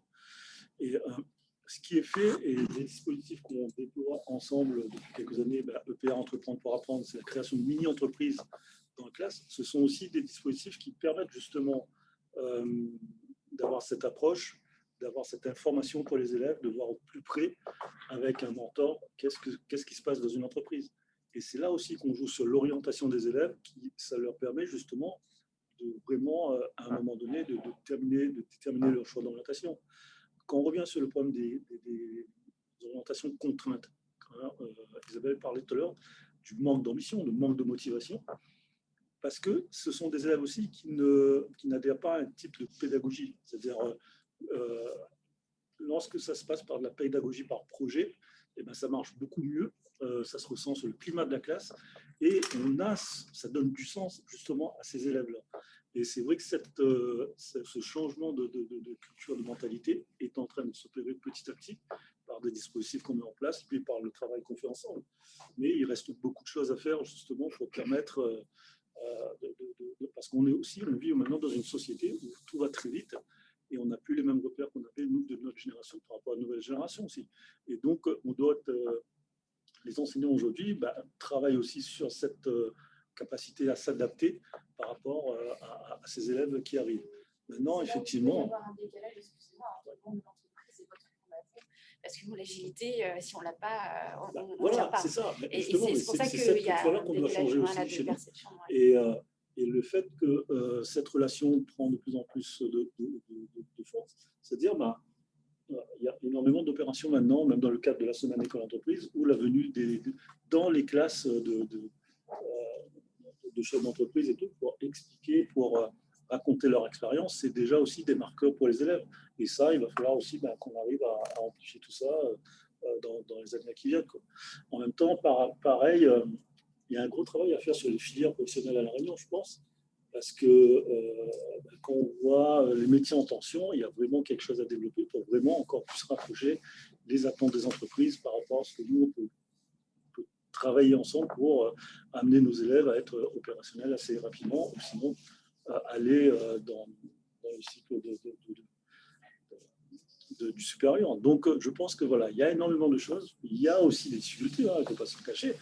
Ouais. Mais ça continue et je pense que voilà, je suis complètement optimiste. Parler de motivation, moi je suis d'accord avec vous. Le moteur pour les élèves, c'est la motivation. Ouais, c'est la motivation, avec une grande motivation, ils sont capables. Et en fait, le contenu de ce diplôme-là, qui est maintenant généraliste, n'est pas motivant pour l'enseignant. Et moi, je suis persuadée que l'enseignant, quand il n'est pas motivé, ne peut pas motiver ses élèves.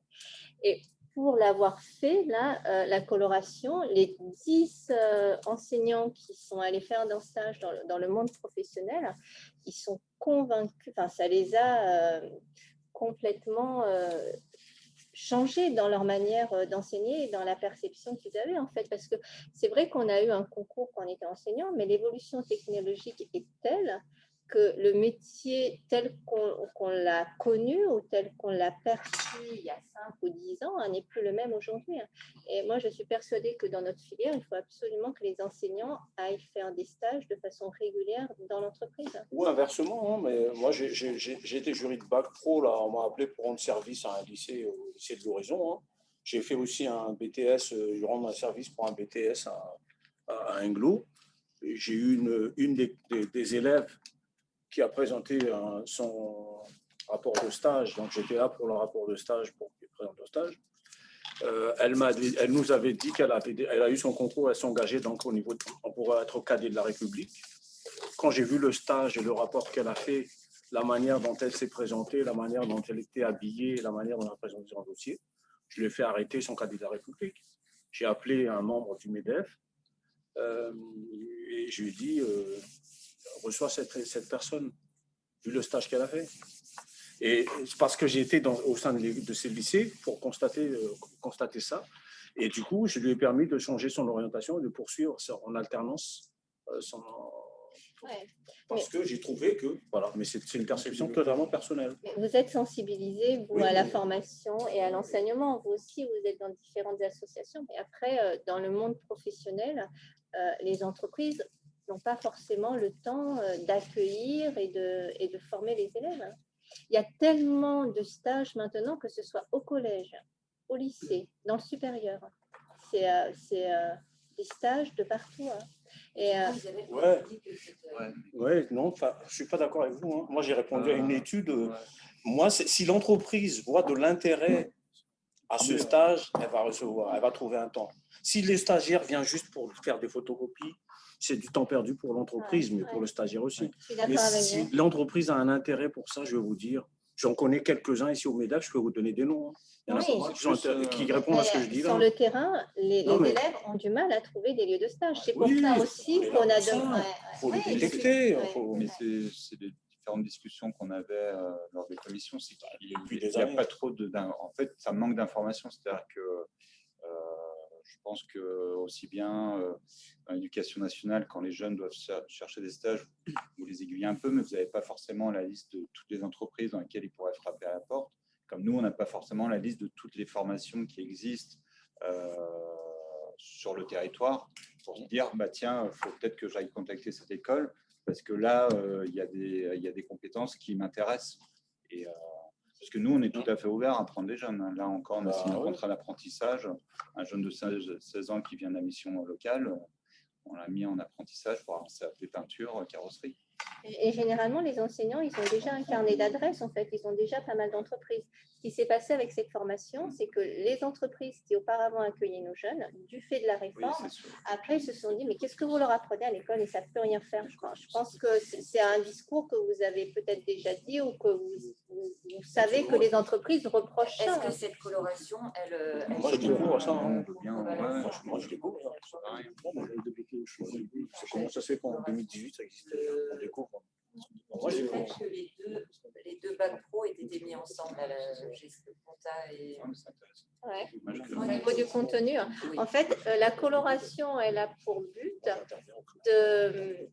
de renforcer l'enseignement qui est fait dans un domaine précis pour permettre à l'élève et de mieux s'insérer ou de mieux réussir sa poursuite d'études. Parce que la gestion administration, on imagine bien que d'être assistant médical, ce n'est pas le même métier que d'être assistant dans le BTP ou d'être comptable ou dans les ressources humaines. Et c'est la même formation pour ces différents métiers. Et c'est ça qui n'est pas possible. Les enseignants, ils voient un intérêt, oui, bien sûr. un gain de motivation avec ça. En fait, oui, pour ceux qui... Oui, effectivement, ils trouvent un intérêt.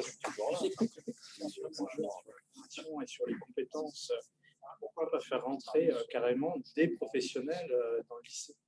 Moi, je suis sur on est dans deux mondes. On a la formation initiale et la formation professionnelle. Et c'est vrai que quand j'écoute, je dis, moi, je suis professionnel, j'ai plus de 30 ans d'expérience, et maintenant, je la mets au service de la formation. On est dans la formation professionnelle. Je ne fais pas sur la formation initiale. J'ai un mal fou à rentrer en formation initiale. C'est un truc compliqué, alors que c'est dommage. Donc, j'ai certainement choses sur lesquelles... Formation initiale, c'est l'éducation nationale. Voilà, oui, principal. C'est en gros, qu'est-ce qu'on appelle la formation initiale? C'est tous les diplômes qu'on connaît qui vont en fait compte du bac, du TS, etc. La formation professionnelle, c'est des titres. Si je peux, on me dit si je me trompe. On est plutôt sur les titres, mais après, les niveaux européens sont les mêmes aujourd'hui. Tout ça est régulé de façon à ce que les jeunes qui passent par la voie professionnelle ou par la voie, ce que j'appelle initiale, puissent avoir exactement les mêmes chances sur le marché. La différence, c'est qu'en milieu professionnel, c'est des formateurs qui sont généralement des gens qui ne sont pas issus de l'éducation nationale, qui viennent du métier. Et donc, moi, je me dis, quand je vous écoute, je me dis, mais comment on fait pour aussi faire entrer des professionnels dans les écoles? Mais l'enseignant est un ancien professionnel. En fait, l'enseignant, généralement, est un ancien. Oui, voilà, c'est ça. C'est le souci. Voilà, c'est ça. Qui n'a jamais fait un entreprise. Il y a ancien et ancien. L'enseignant est un ancien professionnel. Dans la voie professionnelle, on a l'enseignant d'enseignement général et on a l'enseignant de la voie professionnelle, l'enseignement de la spécialité en fin de compte. Et généralement, dans la voie pro, l'enseignant de la spécialité est quelqu'un qui a une expérience professionnelle. Sauf que cette expérience professionnelle, elle est trop ancienne. Et dans oui, elle est trop ancienne. Et donc, c'est pour ça que ça nécessite de façon régulière à ce que l'enseignant retourne dans l'entreprise, faire une immersion, mais pas une longue immersion pour pouvoir...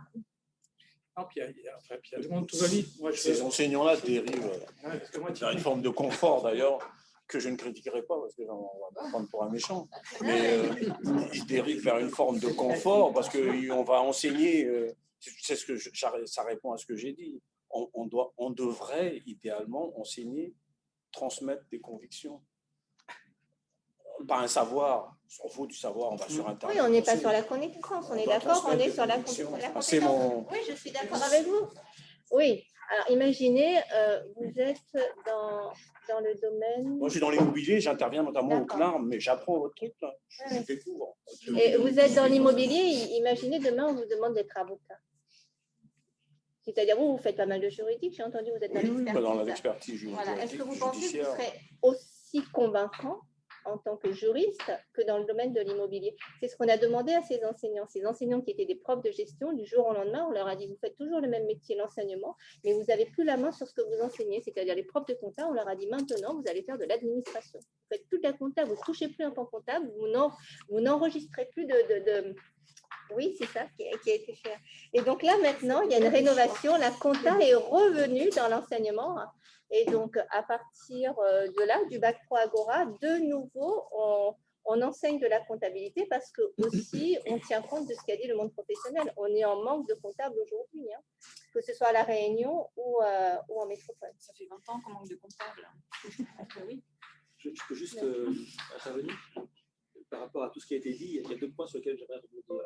Il y a une voie sur laquelle il faut vraiment qu'on arrive à s'appuyer pour la développer, c'est l'apprentissage. Nous, on est, pour le coup, c'est le boulot des DDF, on est très favorable à cet apprentissage et on est ouvert à toute proposition dans les différents secteurs pour pouvoir justement mixer nos publics entre ceux qui choisissent la voie initiale, on va dire, la voie classique, on va dire, et ceux qui sont en apprentissage. C'est tout bénéfique pour tout le monde, pour vous, parce que vous pouvez effectivement formater des jeunes à l'image de votre entreprise, et pour nous, parce que ça nous apporte en termes de dynamique dans le groupe, une vision très différente quand on n'a que des enfants qui sont encore très enfants dans leur tête, parce qu'ils vont qu'à l'école, je dirais. Donc on y est très favorable. Donc si vous êtes ouvert à l'apprentissage et qu'il y a des établissements qui ont la filière qui vous intéresse, n'hésitez surtout pas à contacter le directeur délégué. On se fera un plaisir de faire ça, mettre ça en place avec vous. Et un deuxième point, c'est par rapport à votre intervention sur comment arriver à mixer les publics, je dirais, de formateurs. On a une contrainte par rapport à l'éducation nationale, c'est-à-dire qu'on a un référentiel qui est calé sur un programme bien défini, effectivement, et on a une personne qu'on appelle professeur qui a le diplôme pour pouvoir l'enseigner. Mais je peux vous assurer que si un jour vous voulez intervenir pour faire une intervention ponctuelle sur un domaine ou sur un autre, vous serez bienvenu. Après, mettant carte sur table, est-ce que j'aurai les mêmes vous rémunérer à hauteur de votre compétences? Pas sûr. Pas sûr. Mais si maintenant on travaille en partenariat et que vous voulez me dire, vous dites, bah, moi je suis intéressé à intervenir sur tel domaine parce que c'est mon cœur de métier, je le maîtrise et j'ai constaté qu'effectivement les jeunes n'avaient pas forcément ces compétences, moi je vais vous trouver 3 heures, je vais vous faire pas d'intervention, il n'y a aucun problème avec ça. Aucun problème. Vous verrez qu'on n'est pas si cher que ça. On en revient toujours à la. C'est vrai qu'on est très pauvres. Voilà, C'est des conventions qui se multiplient. Mais après, dans la voie professionnelle, il y a 22 semaines de stage sur les 3 ans. C'est pas assez. 22 semaines de stage sur Faites les de 3 ans. l'apprentissage. C'est pas assez. On est très ouvert à l'intervention. Mais on est très demandeur. Il faut, enfin, moi, à chaque fois que je viens dans une réunion école d'entreprise, ce qui me surprend, c'est que j'entends des chefs d'entreprise qui disent mais nous, on voudrait. Et puis, nous, on n'arrête pas de dire moi, ça fait 20 ans que je fais ce métier-là. Ça fait 20 ans que je dis mais j'aimerais tellement que les entreprises vous les portent. C'est fou que vous disiez que ce n'est pas assez et pourtant nos élèves ont du mal à trouver des lieux de stage. Oui, parce que vous n'intéressez pas les entreprises. Mais vous qui ça? Nous en tant qu'enseignants? C'est du marketing. Hein. Non mais il faut le dire comme ça. Non, mais c'est bien. Je ne suis pas méchant. Mais je veux dire, la critique est constructive. Vous n'intéressez pas les entreprises. Mais quel intérêt j'ai à recevoir un stagiaire? Un stagiaire élève?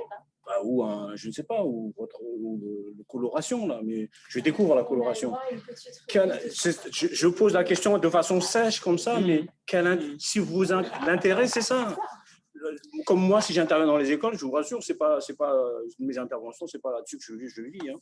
Je ne cherche pas à gagner ma vie là-dessus. Quel intérêt j'ai en tant qu'entreprise à recevoir des stagiaires à part le fait que l'élève soit vraiment intéressé par son métier.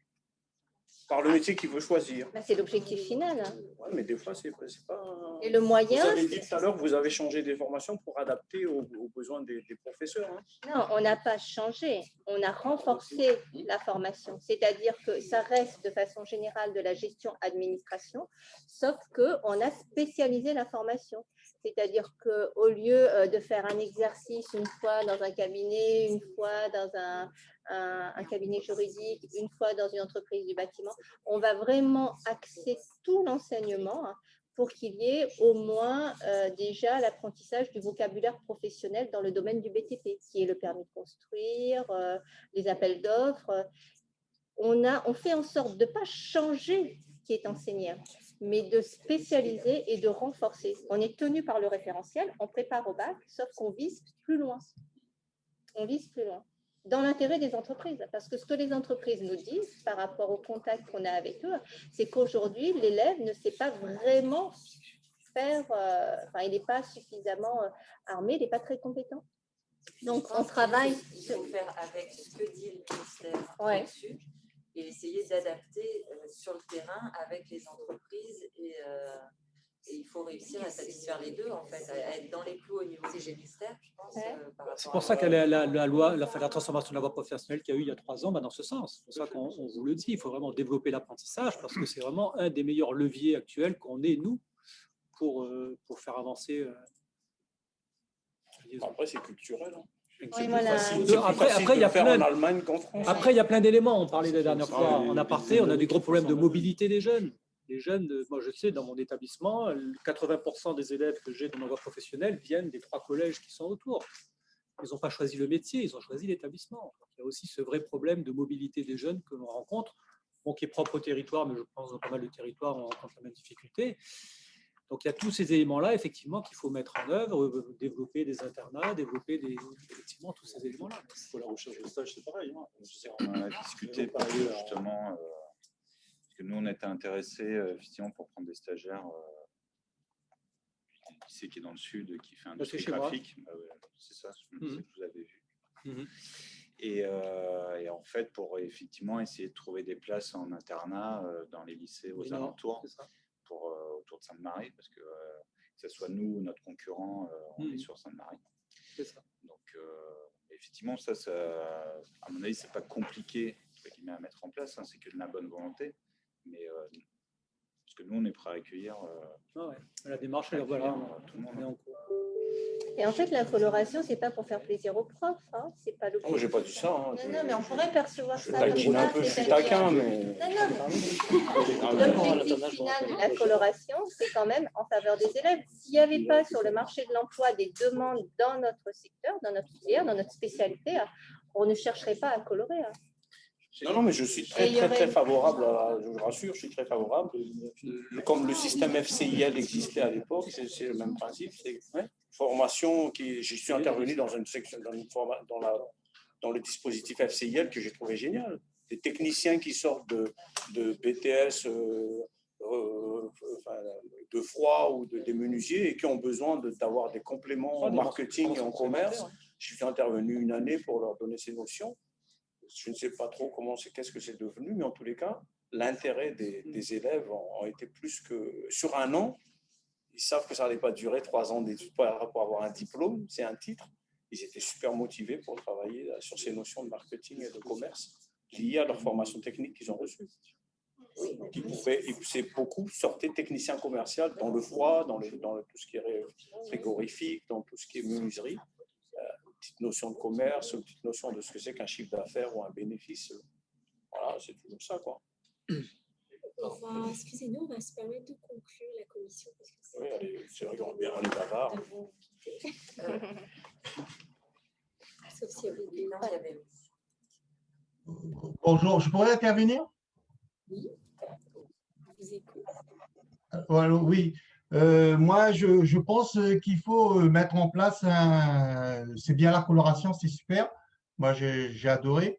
Mais je pense qu'il faut mettre en place dès le départ un chef d'entreprise qui puisse intervenir dès le départ, de manière que ça puisse motiver les élèves.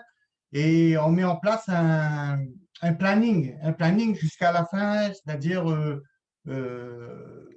notre vision de chef d'entreprise vis-à-vis de l'élève, il peut se refléter vers nous.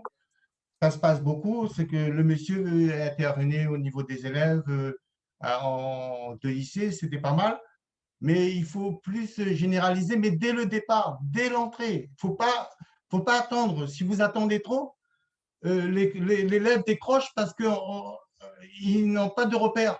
Et tandis que dès le départ, si un chef d'entreprise arrive à convaincre, arrive à le faire comprendre que Parler de quel on a besoin d'eux. Aujourd'hui, on a besoin d'eux. Il faut leur faire comprendre que l'entreprise, il faut dès le départ, pas prendre au milieu. À la fin, c'est trop tard. Au milieu, c'est trop tard. Non. Dès le départ, dès l'entrée, il faut intervenir par, ne serait-ce voir le MEDEF pour trouver des volontaires, pour venir faire des parrains, venir sur place dans les écoles, expliquer aux élèves, mais vraiment avec un programme, mettre en place avec les profs, parce que c'est intéressant que les profs font prendre de l'éducation. Au moins qu'on ait un programme ensemble, et à la fin, on veut aussi qu'il y ait des fruits. C'est-à-dire, on ne fera pas un travail pour à la fin pour dire, mais merde, on n'a pas réussi, pourquoi? Et si on n'a pas réussi, c'est pour l'année prochaine pour savoir pourquoi et poser la question. Parce que les échecs, normalement, aujourd'hui, c'est un jeune, un emploi. Faut s'axer sur un jeune, un emploi. C'est le primordial, pour moi, hein, aujourd'hui. Après, je pense que ça se fait de plus en plus que l'entreprise intervienne auprès des jeunes. Mais après, il faut, enfin voilà, il y a quand même un cadre légal avec les enseignements mais voilà, à travers plusieurs associations, EPA, l'entreprise est de plus en plus là pour motiver les jeunes. Tant mieux, il faut peut-être mettre en place. Je ne sais pas. Ouais, après, on n'a pas la main sur. Par contre, avant de conclure, c'est vrai que nous, maintenant, dans ces démarches d'apprentissage, ce qu'on fait, c'est qu'on partage le référentiel métier avec l'entreprise dans le fait, avant de signer un contrat d'apprentissage, on dit telle compétence, est-ce que vous pouvez les proposer aux gamins ou pas? Et ensuite, on se partage ce référentiel d'activité professionnelle. On laisse, effectivement, c'est que de l'ordre soit vraiment professionnel, on laisse l'entreprise choisir les compétences qui souhaitent développer avec le jeune. Donc, effectivement, ça ne se fait pas au départ, parce qu'effectivement, sur le bac pro, en tous les cas, on attaque à partir de la 2e année. Et en CAP, ça peut se faire sur 1 année ou 2 années. Les CAP peuvent se faire sur 1 an maintenant. Et effectivement, on peut se proposer le partage de compétences à développer dans le cadre de la formation. Ça, c'est bien de le savoir aussi.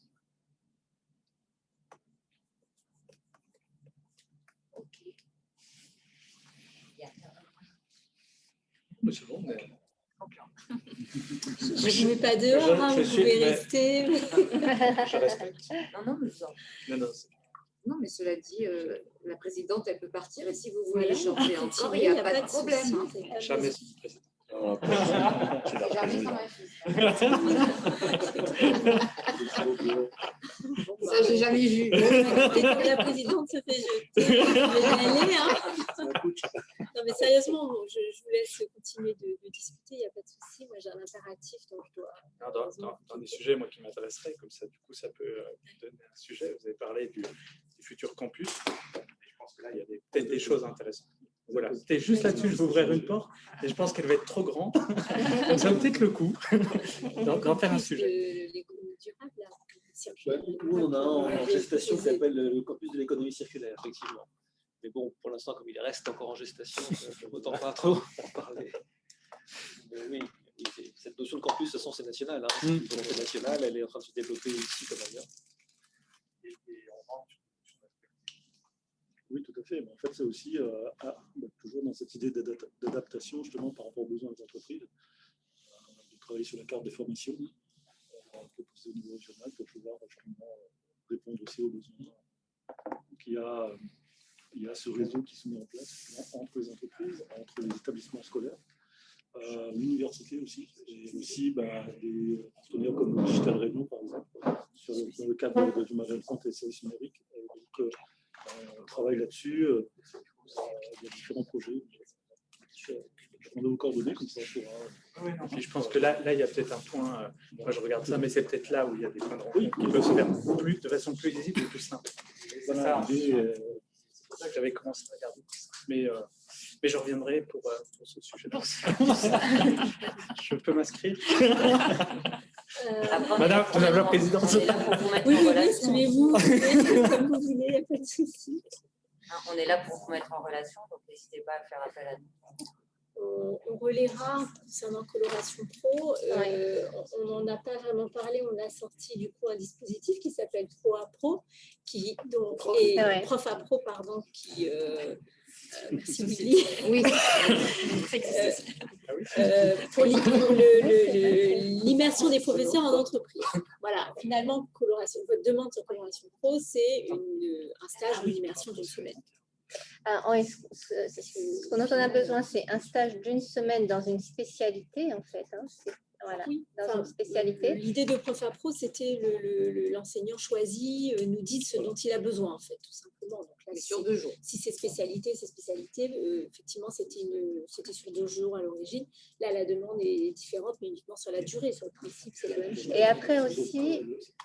Le dispositif Prof à Pro, en fait, ça concerne tous les enseignants, général, technologie, la voie professionnelle. Et c'est pendant 2 jours, en fait, l'enseignant a la possibilité d'être en immersion dans une entreprise et d'échanger avec les acteurs de l'entreprise pour ensuite ramener ces informations dans la classe avec les élèves pour passer aussi des messages par rapport à ça.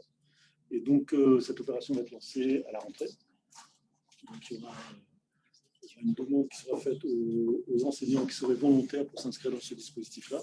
Et on va travailler après avec Nathalie, avec la commission, justement, pour pouvoir avoir les réponses et comment s'organiser au travers d'une convention pour pouvoir formaliser tout ça.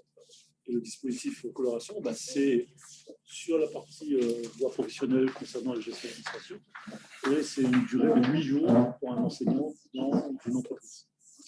Et aussi, on a créé un répertoire d'entreprises au niveau du territoire pour accueillir les élèves en stage. Parce qu'il y a cette... voilà. C'est toujours le besoin de tous depuis toujours, je pense. Hein, le vivier, le répertoire, les entreprises partenaires. Ça, j'imagine que c'est le besoin de tout le monde tout le temps. Donc, et pour certains, ils y arrivent, ça reste un peu isolé, ça reste un peu sporadique. Chaque établissement, enseignant et entreprise essaie de se créer son propre réseau, en fait. C'est toujours le même problème. Aujourd'hui, je pense qu'il n'y a pas assez de place pour accueillir tous les élèves, notamment sur l'alternance. Et maintenant, il faudra accueillir les profs aussi. Donc, alternance ou stage. Donc là, les élèves se rajoutent. Un dernier point, après je me c'est promis, mais je sens que je l'avais dit la dernière fois, il y a quand même un contact à privilégier dans les établissements de voie professionnelle et technologique. Ce sont les directeurs délégués de promotion professionnelle et technologique. Voilà. Alors, je ne vous ai peut-être pas envoyé la liste. Je vais vous l'envoyer, la liste, comme ça vous pourrez la diffuser. Et c'est vrai que dans un établissement scolaire, ça reste le contact privilégié, qui permettra de vous mettre en relation avec les équipes, avec les élèves, dans le cadre des stages. Oui, je vais vous l'envoyer. Un de vos enseignants m'a contacté déjà. Lors d'événements. Vos enseignants m'a contacté, monsieur. Monsieur Waro. Ah oui, oui, effectivement. Mais lui, il voulait la liste des entreprises. Oui, il voulait la liste des entreprises. Moi, je propose la liste des DDF. Ouais, on veut le même résultat. En fait. Parce que c'est vrai que là, par exemple, dans la semaine école-entreprise, je vais aussi solliciter des lycées, peut-être le vôtre d'ailleurs. Mais bon, on en parlera après. Vous avez les coordonnées. Oui, obligé. Ah oui, oui. Ah, le fameux quiz en anglais. Tout à fait. Ah oui. Il faut pas venir un peu avant que la veille, cette fois-ci. J'avais été prévenu la veille l'année dernière. Oui, mais vous avez eu Madame la rectrice. Ah bah alors, tout va bien. En fait, le contexte sanitaire faisait que le nombre d'établissements était limité. Et on a eu un désistement au dernier moment. Je me suis replié sur le lycée du Geoffroy. Ok, donc qui a su s'adapter. Mais qui il faut parler de comptabilité. C'était bien en plus. Toujours très bien quand on est à la maison.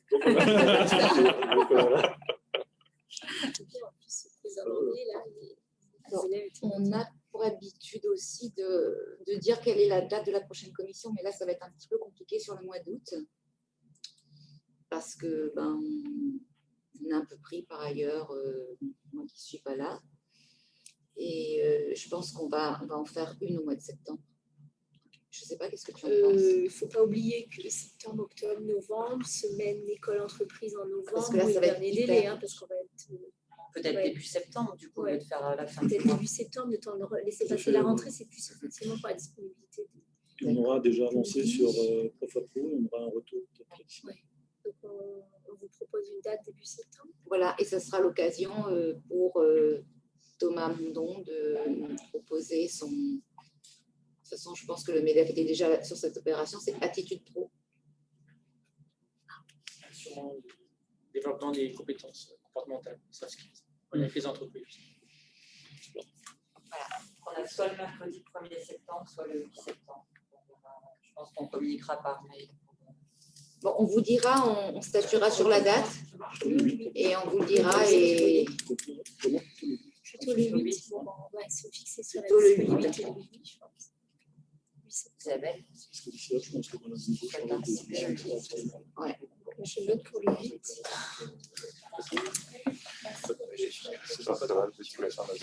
Merci. Les 10 premiers jours,